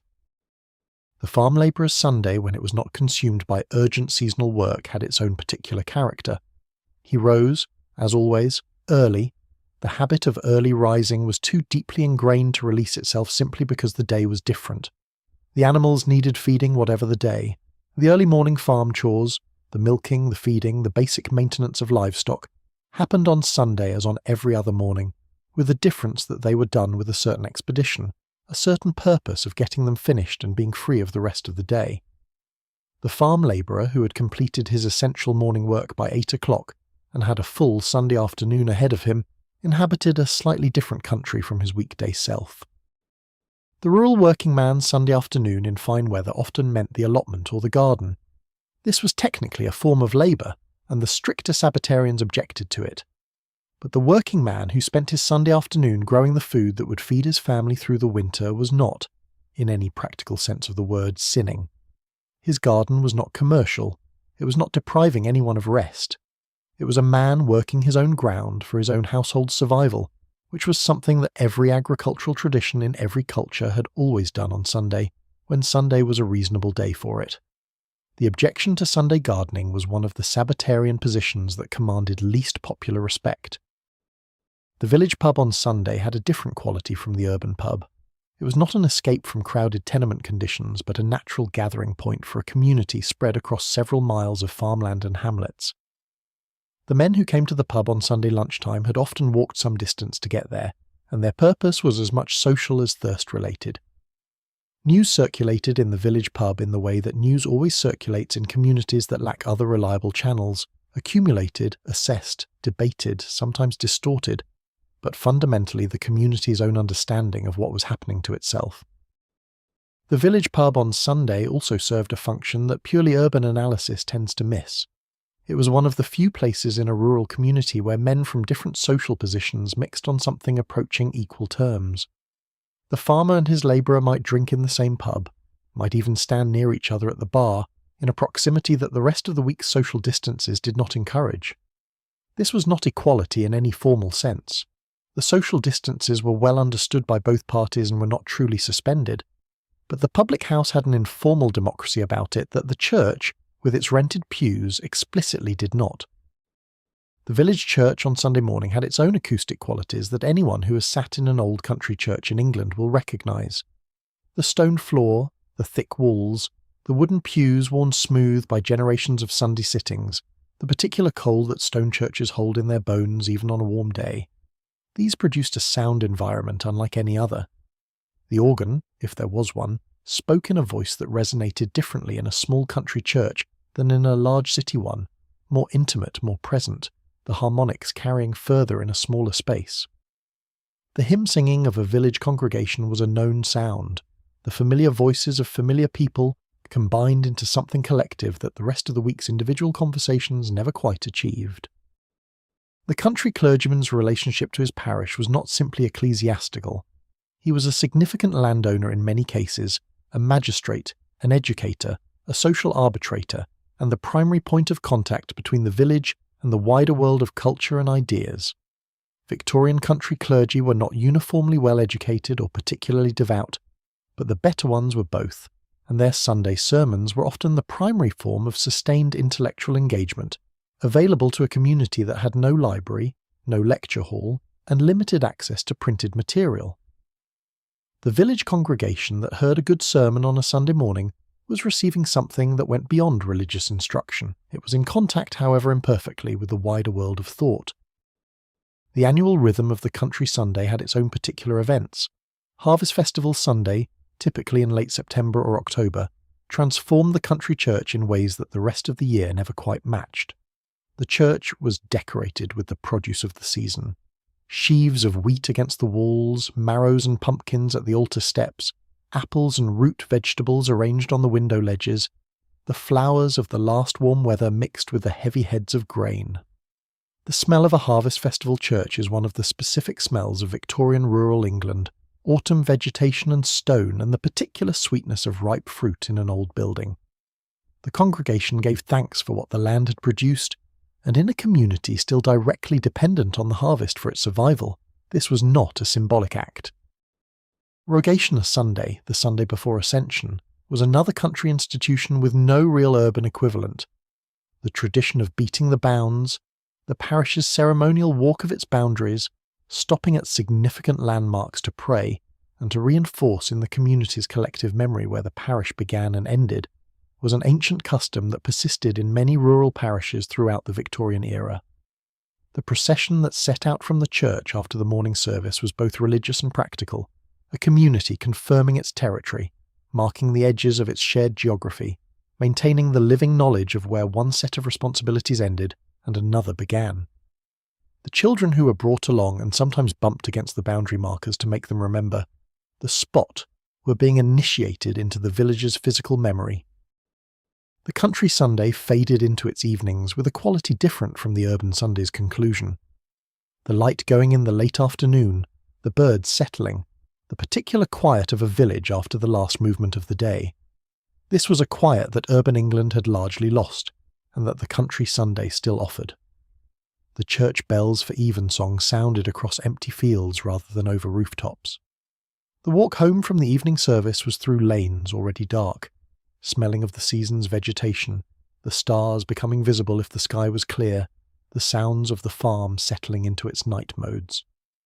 The village Sunday's last hour had a finality to it that felt like the week completing itself, turning over, preparing for the Monday that would bring the fields and the work and the ordinary time back again.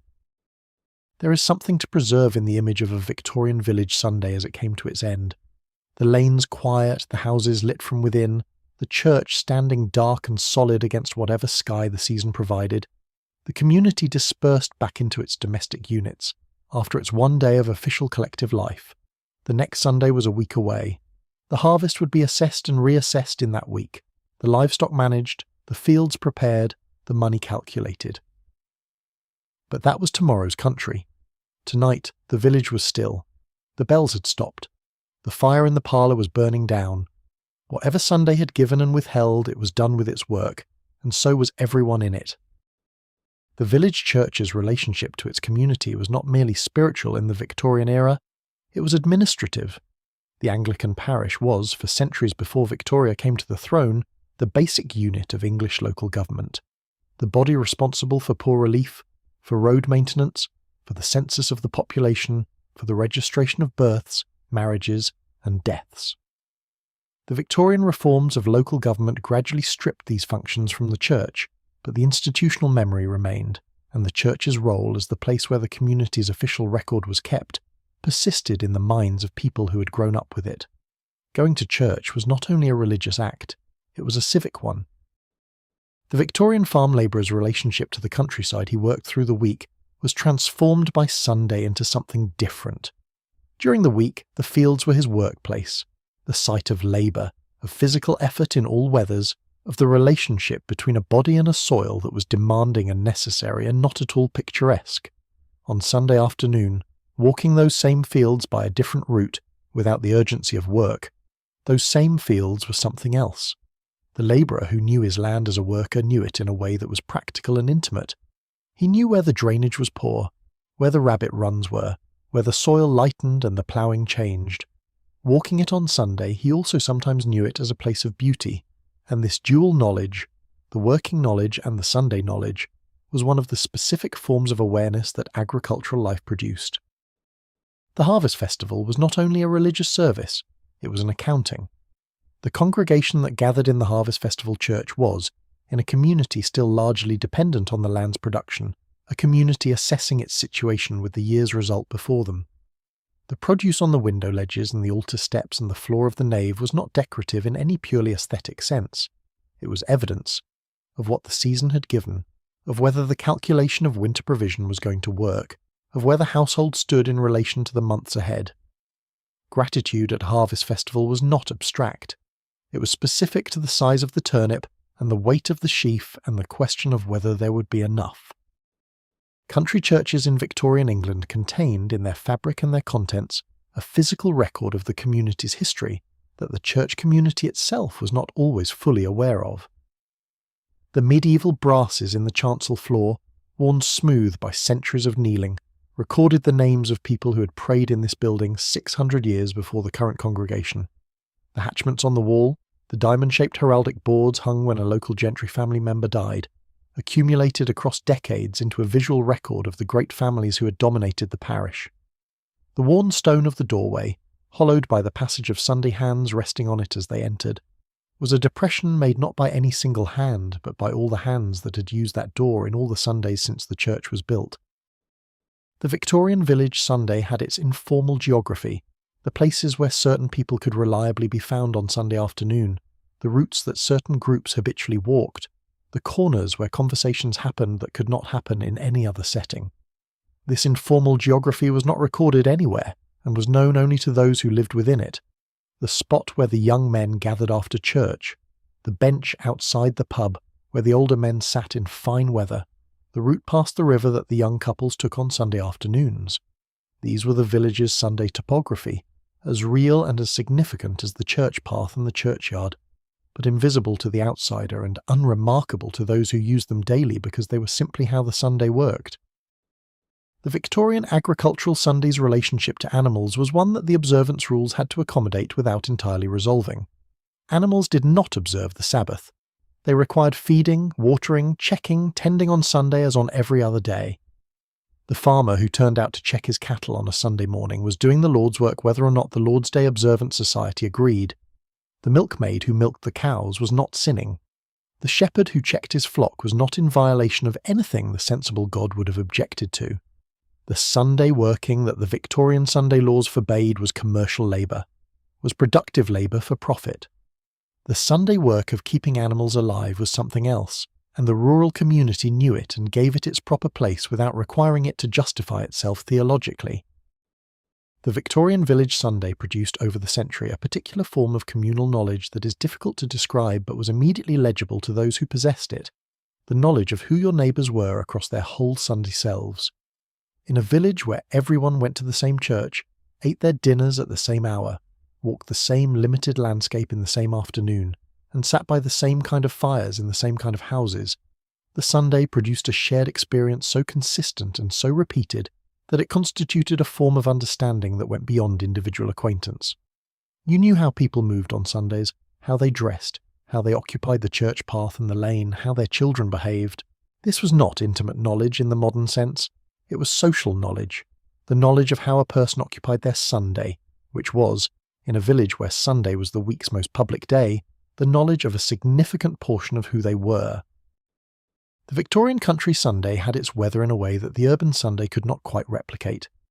In a city, the weather was something you moved through on your way to an interior. The Sunday walk interrupted by rain, the Sunday clothes under an umbrella, the park bench abandoned to the wet. In the country, weather was the Sunday's environment rather than its interruption. A wet Sunday in a village meant mud on the church path, and the knowledge that the afternoon's walk was going to require real boots rather than Sunday boots, and the particular quality of a Sunday service heard through the sound of rain on the church roof. A fine Sunday in summer meant the walk extended, the afternoon in the garden, the children out in the air until the evening found them. The country Sunday was seasonal in a way that felt direct and immediate, and this directness was part of what made it different from the urban version. The Victorian Sunday evening was the day's most complicated hour.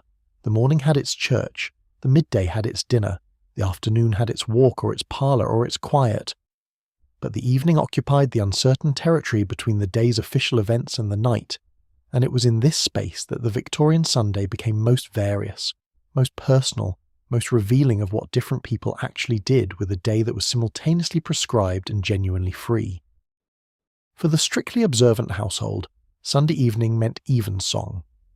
The Church of England's evening service was one of the most beautiful regular pieces of liturgy in the Victorian religious calendar, the psalms sung to chant, the Magnificat and the Nunc Dimittis, the candles lit as the daylight faded outside the windows, the congregation smaller than the mornings but in some respects more attentive, the service shorter and more intimate, the atmosphere of the day's conclusion rather than its commencement. The Victorians who loved evensong loved it with a particular loyalty that distinguished it from the morning service's more official character.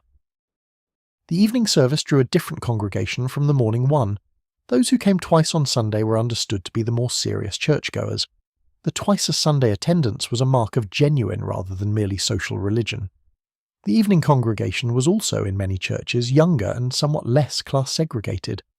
The evening service had always had a slightly different character from the morning, less formal, less concerned with the social performance that the morning service required, more willing to accommodate the simply devout without requiring them to demonstrate the correct dress and pew rental and social relationship to the household in the good pews.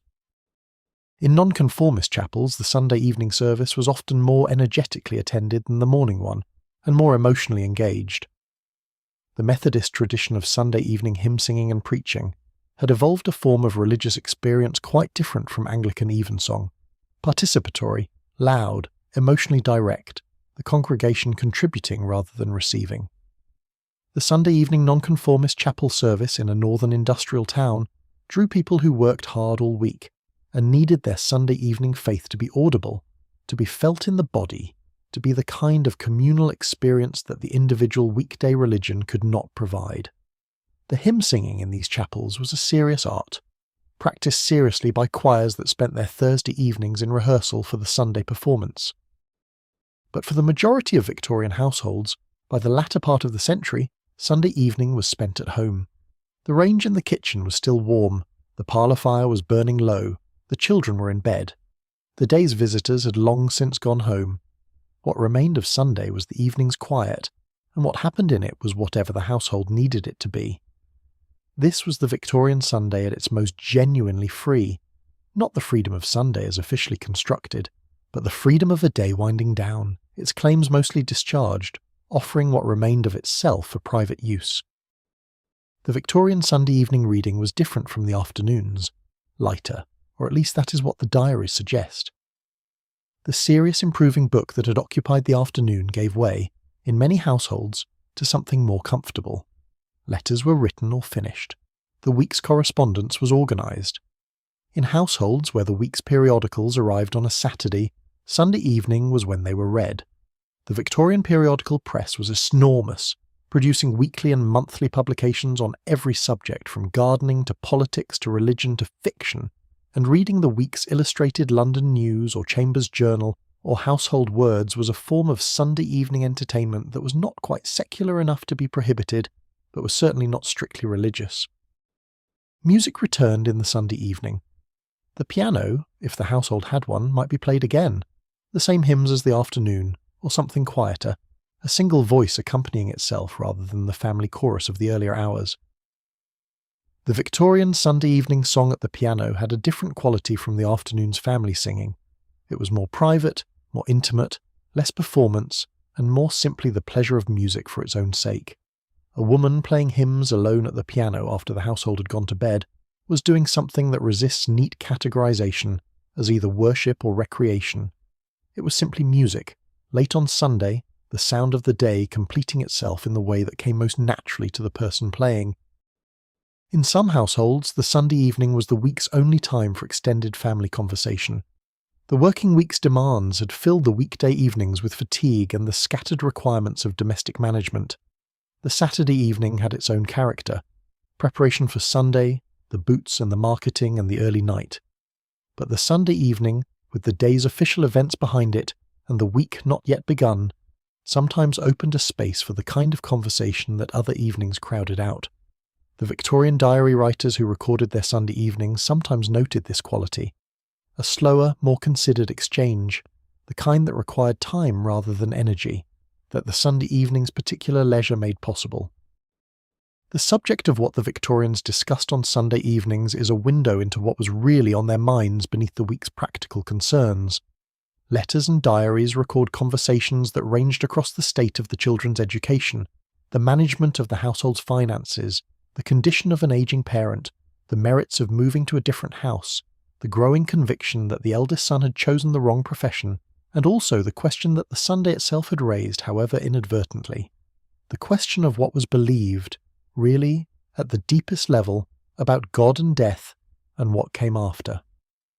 The Victorian crisis of faith, the long Victorian argument with religion that ran from the publication of Darwin's Origin of Species in 1859 through to the end of the century and beyond, was conducted in part in private Sunday evening conversations that no one recorded publicly, but that shaped the inner lives of an entire generation. The Sunday evening reading of the Bible was a practice that persisted across the Victorian period in households of widely varying degrees of official religiosity. Even families who had drifted significantly from orthodox belief maintained the Sunday evening Bible reading as a cultural habit, a family ritual, a way of marking the day as completed in the way it had been begun. The Bible was a presence in the Victorian household of a kind difficult to convey to a secular modern sensibility, not simply a religious text, but a literary and cultural object so deeply embedded in the language and thought of the era that engaging with it was like engaging with the civilization itself. Children who were sent to bed on Sunday evenings often lay awake listening to the sound of the household below, the particular Sunday evening sounds, the low voices of adults in conversation, the occasional music from the parlour, the sound of the range settling, the particular quiet of a house at rest, were the sounds against which they would later measure the quality of Sunday evenings elsewhere in their lives. Victorian memoirs return to these childhood Sunday evenings with a consistency that suggests they made a deep impression. The warm room, the known voices, the sense of the week having been completed and the next one not yet begun. At some point in the Sunday evening, the household began to close. The fire was damped down. The candles were extinguished room by room. The cat was let in or put out according to household custom. The front door was locked. The last person to bed made the last circuit of the darkened house, checking the kitchen range, making sure the back door was secure, carrying the last candle up the stairs through rooms that were familiar and completely dark. The house settling into its Sunday night had its own sounds. The creak of contracting wood as the fires died, the particular silence of a building that had been full of people all day and was now occupied only by sleepers. Sunday night sleep was often noted as different in quality from the sleep of other nights. This is a subjective matter and difficult to assess, but the pattern in Victorian diaries and letters is consistent enough to be worth noting. Sunday night sleep came more easily. The day had been physically quieter than other days, but the particular combination of fresh air from the afternoon's walk and the social and emotional fullness of the day's many interactions produced a tiredness that was different from the weekday exhaustion of labour. The body was ready. The mind had been occupied all day with things that did not require the same vigilance as the week's work. The Sunday night sleep was the sleep of a day genuinely completed. And then Monday came. It came the way Monday always comes. Too early, with purpose, with the week's first requirements already assembling themselves in the mind before the body has quite agreed to be awake. The range needed to be going by 6. The milk delivery had arrived on the step. The boots needed doing. The factory opened at 7:30. The desk at the counting house expected its occupant by 9. The day before, with its church bells and its parlour fire and its roasted joint and its long afternoon of qualified freedom, was already a week away in the backward-looking way that Sundays become as soon as Monday begins. It had been there. It had held what it held. It would come again next week, bringing the same bells and the same quiet and the same complicated mixture of rest and obligation, and pleasure and constraint. But that was Sunday, and today was Monday, and the week unequivocally had begun. The Victorian Sunday evening's relationship to Monday morning was one of the era's defining psychological experiences. The awareness that Monday was coming, that the Sunday's qualified freedom was on a timer, that the week's machinery was already warming up in some anticipatory part of the mind even as the Sunday evening proceeded, gave the Victorian Sunday its particular emotional colouring. Not anxiety exactly, but a consciousness of limit. The Sunday was most fully Sunday when it was most itself, which was in the hours most distant from the Monday that bounded it. By Sunday evening, the approaching week made its presence felt, and the Sunday evening was a different thing from the Sunday afternoon. Still Sunday, still the day's own, but with Monday's edge just visible at the end of it. The Sunday night in a Victorian household was also for many people the week's best sleep. Not simply the longest. Monday through Saturday often offered inadequate sleep through necessity rather than choice, but the most complete.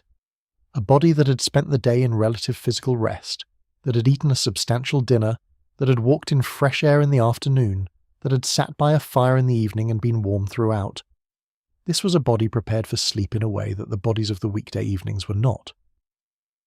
The Victorian Sunday night sleep had the quality of genuine biological recovery, the kind that came not from exhaustion addressed, but from rest genuinely taken. The Victorian household's preparation for the coming week began on Sunday evening, in ways that were subtle enough to be almost unconscious. The boots might be set out for cleaning in the morning, the children's school bags might be assembled, the plans for the week's cooking might be reviewed. The housewife who was mentally organising the Monday marketing while appearing to attend to the Sunday evening conversation was not failing Sunday. She was demonstrating the continuous labour of household management, which did not fully stop even on the day it was supposed to stop. The Sunday evening planning was not Monday intruding on Sunday. It was the Sunday evening doing one of the things that Sunday evenings had always done, preparing the household for what came next. Sunday night sounds in a Victorian urban street had a particular composition that was different from other nights. No delivery wagons on early routes, no factory horns in the small hours. The public houses had closed at their Sunday hours, and the street's late population was reduced to those returning from evening services or from Sunday evening visits. The particular Sunday night quiet, the city at its genuinely lowest activity level of the week, was something that insomniacs and night workers and people with rooms facing the street noted and valued. London on a Sunday night at midnight was the closest it came to the silence that it had been, before it became what it was. The Victorian family's Sunday evening prayers, where they were observed, had a quality different from the morning's prayers. The morning prayers were the day's commissioning, brief, purposeful, setting the household on its Sunday way. The evening prayers were the day's accounting, a looking back at what the day had contained, an expression of gratitude for the joint eaten and the walk taken, and the visitors received, and the music played, and the company kept. Victorian evening family prayers at their best were a form of attention to the day just lived, a brief ceremony of acknowledgement that the Sunday had been what it had been, and that this was, on balance, good. The last sounds of the Victorian Sunday evening were the sounds of the household closing, the fire damped, the gaslights turned down, the doors checked, the cat installed or ejected according to household policy, and then the particular sound that was not a sound at all but was experienced as one, the silence of a house that had been full of family all day and was now occupied only by those who lived in it, in their beds, in the last minutes before sleep. The Victorian Sunday evening silence was the week's most profound quiet, the silence of a day that had been genuinely different from the others, that had asked different things of the people who had lived inside it, and that had now given those people back to their sleep and their rest and the ordinary time that would resume in the morning. The Victorian household's Monday morning had its own relationship to the Sunday just past, a relationship that was partly retrospective and partly the continuation of the Sunday's domestic work. The Sunday joint, if there was any left, came out of the larder for Monday's cold dinner. The flowers brought for Sunday visitors were still in the parlour. The Bible was back on its hall table shelf. The Sunday clothes were back in their place, having passed their weekly inspection. The house on Monday morning carried the physical traces of Sunday for several hours before the weekday's energy replaced them with the traces of a working day. The transition from Sunday to Monday was not instantaneous. Sunday lingered in the house, in the smell of its dinner still in the curtains, in the tidiness of the parlour not yet disturbed by the week, in the particular quality of the early Monday morning that was still the night's continuation rather than the week's beginning. The Victorian Sunday's influence on English literature is extensive and not always recognised as such. The novels that Victorians read in their parlours on Sunday afternoons, the poems written on Sunday mornings when the house was quiet, the letters composed on Sunday evenings, these formed a substantial portion of the era's literary output and were shaped by the particular quality of attention that Sunday produced. The Victorian novel's characteristic spaciousness, its willingness to develop a scene at length, to allow a character's interior experience its full duration, to proceed at a pace that presupposed a reader with time, reflects in part the reading conditions that produced it. The Victorian novel was written and read partly in Sunday time, and Sunday time was generous, and this generosity is inside the books. There is a particular kind of Victorian ingenuity that deserves its own chapter, and it manifested nowhere more vividly than in the search for things to do on Sunday that were technically permitted. The English genius for finding the space between the rule and its spirit was never more productively deployed than in the Victorian Sunday, and the history of Sunday loopholes is, in its quiet way, a history of what people actually wanted versus what they were officially supposed to want. The gap between these two things was, as it turned out, considerable. The Botanical Garden was one of the great Victorian Sunday institutions, and one that occupied a fascinating middle ground in the observance debate. Gardens had always been considered acceptable Sunday destinations. They were natural, they were healthy, they involved fresh air and the contemplation of God's creation, and it was difficult to argue with any of these credentials. The great botanical gardens that Victorian cities established, Kew Gardens in London, the Botanical Gardens in Glasgow, the Sheffield Botanical Gardens, Birmingham's, were open to the public on Sunday afternoons in ways that carefully negotiated the observance question. Kew Gardens admitted the public on Sundays from 1841 onward, but with conditions. For many years, Sunday admission required that you present yourself decently dressed and be assessed by the gatekeeper as a suitable visitor. This was a class sieve operating in the guise of a public amenity. The working-class family in its ordinary working clothes might be turned away, the middle-class family in its Sunday best admitted. The gardens were public in principle, and selectively so in practice, and the principle of Sunday respectability was maintained through the gatekeeping mechanism even as the broader Sunday restriction on leisure was nominally relaxed.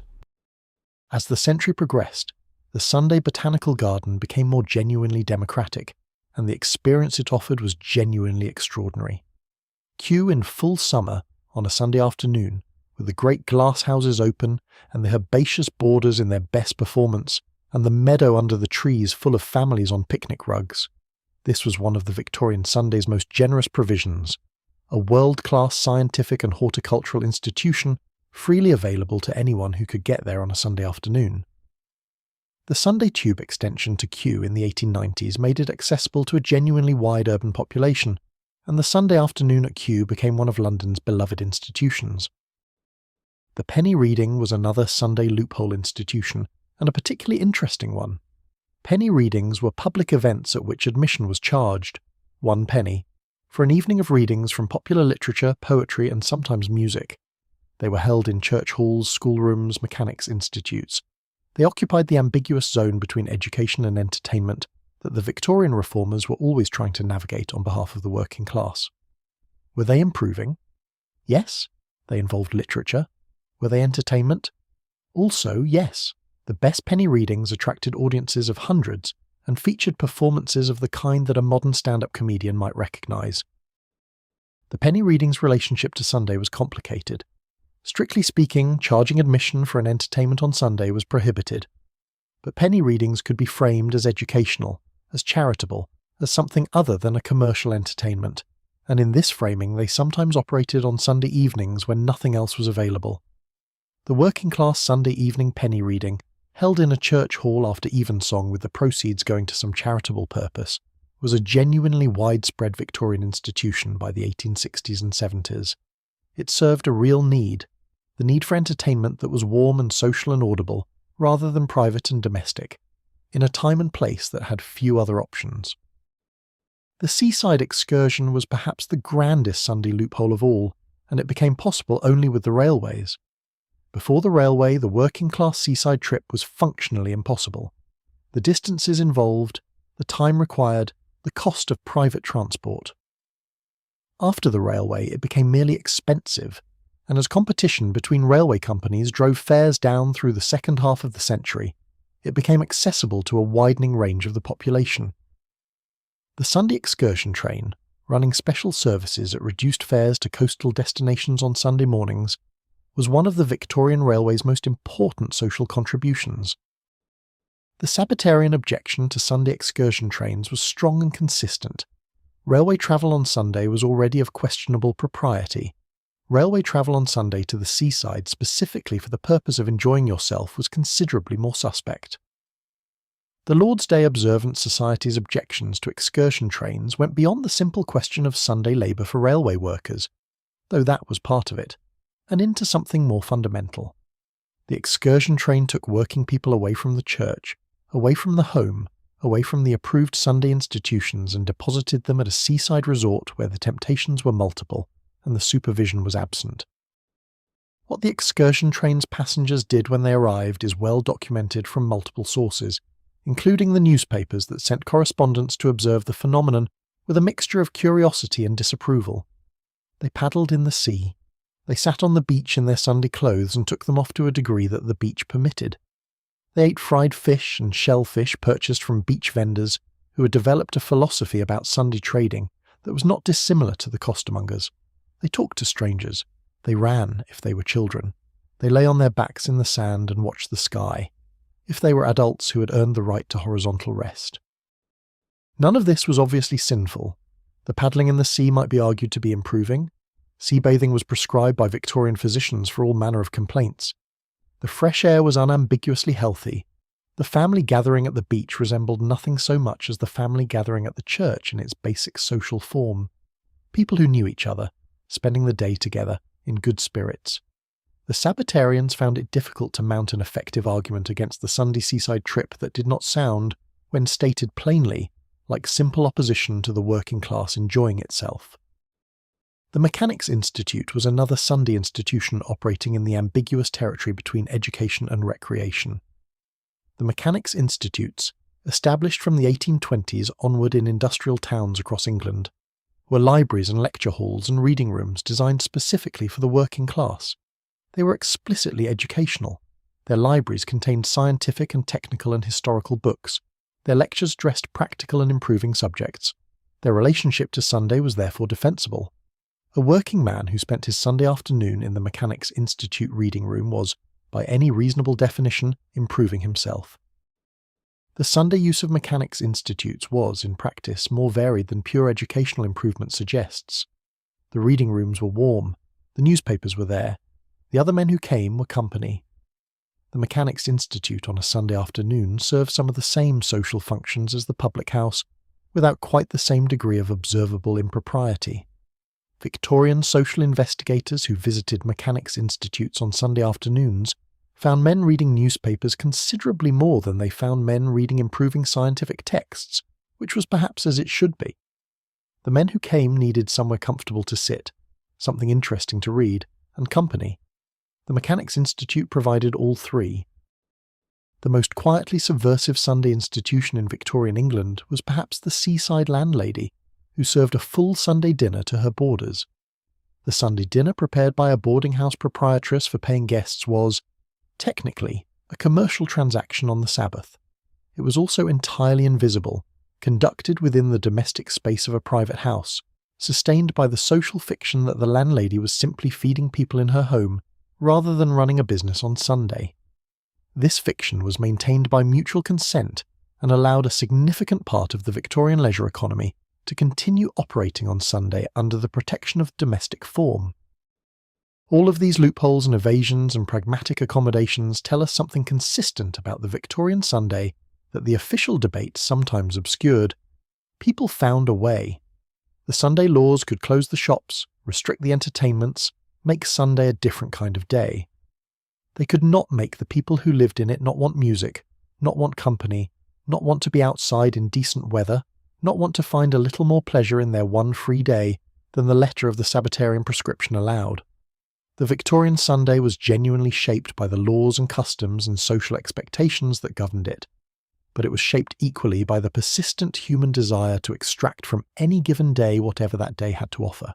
The loopholes were the working people's Sunday theology, worked out not in Parliament but in practice, in the gaps between the rules, in the discovery that the botanical garden was open, and the penny reading was on, and the excursion train ran at 8:15, and the sea was not far, and today, for once, there was time. The Victorian seaside resort on a Sunday was a study in the geography of permitted pleasure. The beach itself was free. It belonged to everyone who could reach it, and no Sunday observance law could close the sea. The amusement arcades and the pier entertainments and the donkey rides were more complicated, operating in the zone of the observance law's variable enforcement and the resort town's understandable preference for the income of excursion visitors over the goodwill of the Sabbatarians. Different resorts reached different accommodations. Southend and Margate, which drew primarily working-class day-trippers from London, were considerably more permissive than Brighton, which had a wealthier and more respectable clientele to maintain. The Victorian Pleasure Garden's Sunday relationship to the observance debate was one of the era's most carefully choreographed evasions. The great Victorian Pleasure Gardens, Cremon in Chelsea, Vauxhall in its declining years, had always conducted a negotiation between Sunday respectability and Sunday revenue that required constant calibration. Sunday concerts were managed, Sunday dancing was harder. Sunday fireworks, which were the Pleasure Garden's most spectacular attraction, were periodically attempted and periodically objected to, the objections being partly theological and partly the understandable irritation of people who lived near the gardens and had not chosen to spend their Sunday evenings being startled. The Victorian Sunday letter that crossed class lines, the letter from an employer to a servant, or the letter of domestic instruction sent to family living in lodgings, reveals something about the Sunday's role as the week's communication window. Because Sunday was the day of free time, it was the day when letters could be written at leisure and when responses to previously received letters could be properly composed. The Victorian postal system that delivered on 6 days a week created a rhythm of correspondence in which Sunday's letters were the week's most considered, arriving in the following week's Monday and Tuesday deliveries as the week's most thoughtful communication. This rhythm shaped how people wrote to each other. The Sunday letter was more reflective, more personal, less compressed by the urgency that the working week imposed on daily correspondence. The Mechanics' Institute Reading Room's Sunday population was, as I noted earlier, engaged primarily in reading newspapers rather than improving scientific texts. This is worth examining rather than dismissing, because what those men were doing was not trivial. Victorian newspaper reading was a form of civic engagement that the working classes had been effectively excluded from until the abolition of the newspaper stamp duty in 1855 made daily newspapers affordable. The working man who spent his Sunday afternoon in the Mechanics' Institute reading room reading a newspaper was doing something politically significant. He was acquiring information about the world that affected him, information that had previously been accessible only to those who could afford the stamped newspaper. The Sunday newspaper reading habit, conducted in the warmth of the reading room, was a form of citizenship. The Victorian Sunday loophole culture produced over the course of the century a particular kind of institutional creativity, the invention of forms of activity that were genuinely useful and genuinely enjoyable and also genuinely defensible within the Sunday framework: the Working Man's Educational Institute, the Improving Lecture, the Nature Walk organised by the Natural History Society, the Mutual Improvement Club's Sunday Reading Circle. These were not simply evasions of Sunday observance. They were things that people genuinely wanted to do, and that the Sunday framework, by creating the need to justify leisure as improvement, had helped to bring into being. Victorian working-class self-education happened in large part on Sunday afternoons, in the space that Sunday's freedom and Sunday's constraints together produced. The Sunday loophole that perhaps best captures the Victorian spirit is the one exercised by the Victorian amateur naturalist. The amateur naturalist had an entirely defensible Sunday argument. He was studying God's creation, which was a form of worship. The birds in the hedgerows, the insects on the flowers, the fishes in the river, all of these were God's work, and to examine them carefully was to honour that work. Victorian natural history was an enormously popular Sunday activity among those who had access to countryside, and the observations recorded in Victorian natural history notebooks are often dated Sunday, their subjects studied with the particular attention that a free afternoon allows, their notes written with the care of someone who has time to write carefully. The Sunday loophole of natural history produced some of the most detailed observational records of the Victorian natural world, contributed to by thousands of amateur naturalists who spent their Sundays outside in productive violation of the spirit, if not quite the letter of the Lord's Day.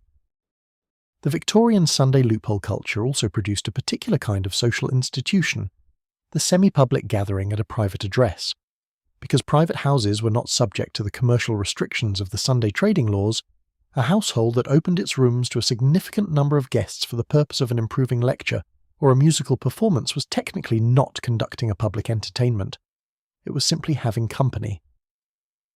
These private as public gatherings were one of the ways that Victorian cultural life extended itself into Sunday without formally violating its terms. A concert at a private house on Sunday evening was a concert. It was also, legally, a visit among friends. The fee charge was technically a voluntary contribution toward the host's hospitality expenses. These distinctions were maintained with the comfortable Victorian confidence that a distinction maintained by mutual consent was as good as a real one. The seaside resort's relationship to Sunday had a physical dimension that the inland Sunday could not replicate. The sea itself was always open. No Sunday observance law could close the tide. The beach was free to those who reached it. The water was there for those who wanted to wade or bathe or simply stand at the edge of it and let it be what it was. Vast, cold, indifferent to the day of the week, operating on a schedule entirely its own. For the Victorian working-class day tripper arriving at the seaside on a Sunday morning, the sea's indifference to Sunday was part of its appeal. It was a thing that did not know about Lord's Day observance, that had been doing what it did long before the Sunday laws and would continue long after.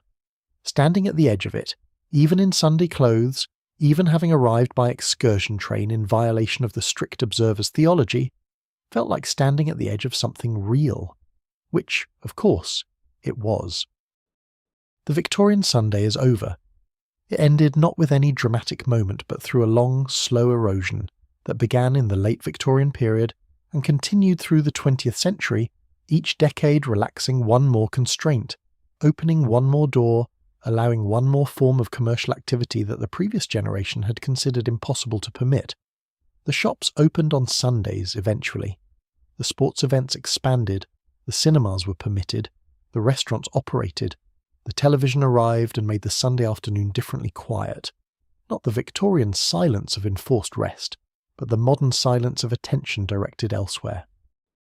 And yet something of the Victorian Sunday remains, in the particular quality of a Sunday morning in England that is still, somehow, a different morning from the others. The streets are quieter, the commercial traffic is reduced, the particular sound of bells from any church that still rings them on Sunday morning carries further than it would on a Monday, because the competing sounds are fewer. This residual Sunday quality is not religious, not primarily, for most of those who experience it. It is cultural. It is the accumulated weight of centuries of Sunday observation, still resting on the day's bones, making it slightly heavier, slightly slower, slightly more like itself and less like the rest of the week. The Victorian Sunday was at its best a profound social provision. The enforced rest of an industrial economy, the 1 day in 7 when the machinery stopped and the people who ran it were returned to themselves. This had a value that went beyond religious prescription. Industrial capitalism, left entirely to its own logic, would have run 7 days a week. The Sunday laws prevented this. They imposed a limit on the extraction of labour that the economic system would not have imposed on itself. The working people who defended Sunday observance in the 19th century were not all doing so from religious conviction. Some of them understood, with a clarity born of industrial experience, that a day off was a structural necessity and that once lost it would not easily be recovered. The Sunday dinner table that brought the Victorian household together once a week had a value that the dinner itself only partly explains. The enforced gathering, the requirement that whatever individual trajectories the family's members were following through the week, they reconverged at the table on Sunday, was a form of social maintenance that the family performed on itself. Modern family life, without the Sunday dinner convention, without the enforced weekly reconvergence, has had to find other mechanisms for this maintenance, and it is not obvious that it has always succeeded. The Sunday dinner table was not sentimentally valuable. It was functionally valuable, a regular repair of the social connections that the week's atomizing pressures frayed. The Sunday walk survives, in forms that the Victorian original would recognise. The tradition of walking on Sundays, in the countryside especially, but in parks and urban green spaces throughout the country, remains one of the most widely observed Sunday customs in England. The Sunday walker is not always conscious of participating in a tradition, but the tradition participates in them. The choice of Sunday morning for the longer walk, the particular quality of attention that Sunday brings to the landscape, the sense that today the walk is not a transaction between A and B but something done for itself, for the movement and the air and the specific quality of a Sunday morning's light. The Victorian Sunday's relationship to time is what I find most worth holding now, at the end of this long day together. The Victorians were the first generation to live under industrial time. The clock-regulated, externally imposed time of the factory and the railway and the counting house. Their week was organised by a temporal discipline more rigid and more pervasive than anything that had come before. The Sunday that interrupted this week was not simply a day off. It was a different kind of time. Time that was not measured in productivity. Time that was not owned by an employer. Time that was, at least officially, given back to the person who lived in it for them to use according to their own understanding of what the day required. We have very little of that kind of time now. We are, many of us, reachable at all hours of every day. Our work follows us into what used to be our evenings. Our leisure is monetized, scheduled, organised into a form that resembles the working week more than it resembles the Victorian Sunday afternoon. The always open shop, the always running entertainment, the always available distraction. These are the results of the Victorian Sunday's dismantling, and they are genuinely valuable in many ways. The freedom to do what you want when you want it is a real freedom. But the Victorian Sunday, for all its restrictions and hypocrisies and class-specific injustices, understood something about human need that the always open, always available world has had to relearn the hard way. The need for a pause, the need for a day that is different from the others in its quality of time rather than simply in its schedule of activities. The need for a weekly gathering of the household that is not organised around a task or a deadline. The need for the kind of conversation that only happens when there is nowhere urgent to be next. The Victorian Sunday, at its best, provided these things structurally, built them into the legal and social framework of the week, so that they happened whether or not any individual consciously valued them. Modern life has to provide them voluntarily, if it provides them at all. There is something worth attending to in the fact that the modern world's relationship to Sunday has become increasingly ambivalent. The supermarkets are open, but fewer people want to be in them. The streaming services offer everything at every hour, but a significant number of people report that the abundance of available entertainment has paradoxically made them feel less entertained. The farmers' markets that have appeared in English towns and cities on Sunday mornings draw crowds that exceed any commercial rationale. People are there for the slowness of it, the directness of it, the particular quality of a Sunday morning activity that asks you to slow down and pay attention to small things. The food that people cook on Sundays in households that still cook on Sundays is the week's most considered food. The roast that takes 3 hours, the bread made from scratch, the pudding that requires attention. This is not Victorian economy. It is not about making the most of scarce resources. It is about the desire, persistent and apparently ineradicable, to do something with Sunday that is qualitatively different from the rest of the week, to make something that takes time, to gather people around a table, to eat slowly in the company of people you have chosen to be slow with. The Victorian Sunday that we have been walking through for these hours, the bells and the parlour and the joint in the oven and the walk in the park and the penny reading, and the servants' afternoon off, and the children in their Sunday best and the clergyman preaching to his pews and the working man in his public house, and the excursion train to the seaside and the parlour fire burning low and the hymns at the piano, and the long evening coming to its close. All of this is gone in its specific form. The world that produced it and required it is gone. The legal framework that enforced it is largely dismantled. But the need that it served is not gone. The need to stop, the need to gather, the need for a day that belongs to something other than production, the need to eat a meal that took effort and to eat it with people you love, the need to walk outside and look at something that is not a screen, the need, occasionally, for bells in the morning and hymns in the evening, and the slow turning of a day that has nowhere particular to be. These needs persist in the human body with the same stubbornness that they have always had. They are the reason the Victorian Sunday existed in the first place.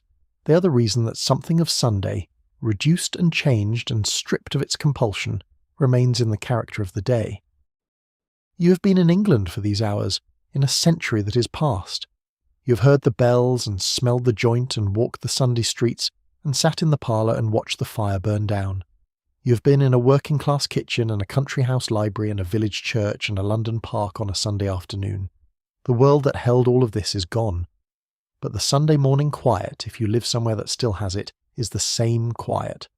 The fire that burns in a Sunday evening grate, if you have one, produces the same warmth. The meal prepared with care and eaten slowly in company is the same meal. The day that is different from the others, for whatever reason, and in whatever diminished form it manages, is the same day. The Victorian Sunday is over, Sunday is not. Sleep well. The Victorian Sunday's greatest practical achievement may have been something that was never intended by those who designed or enforced it. It demonstrated to an industrial population that the machinery could stop. The factory and the mill and the counting house and the shop required people to organise their lives around the machine's schedule, to subordinate their biological and social rhythms to the demands of industrial production. The Sunday break was not simply a religious observance. It was proof that the machine's demands were not absolute, that there existed a principle, religious in origin but practical in effect, that the worker's time was not entirely owned by the enterprise that employed him. This principle, established by the Sunday laws in the context of religion, was subsequently extended by the labour movement in the context of secular rights. The 8-hour day and the weekend were not given to workers. They were claimed, and the claim was made possible in part by the prior existence of the Sunday, on which the machinery had already, week after week, been proved capable of stopping. The Victorian Sunday's relationship to the modern weekend is not straightforward, but it is real. The contemporary experience of Saturday and Sunday as a unit of free time, the 2-day weekend that most developed countries now consider a basic provision of working life, grew from the Victorian Sunday's half-day on Saturday and full-day on Sunday.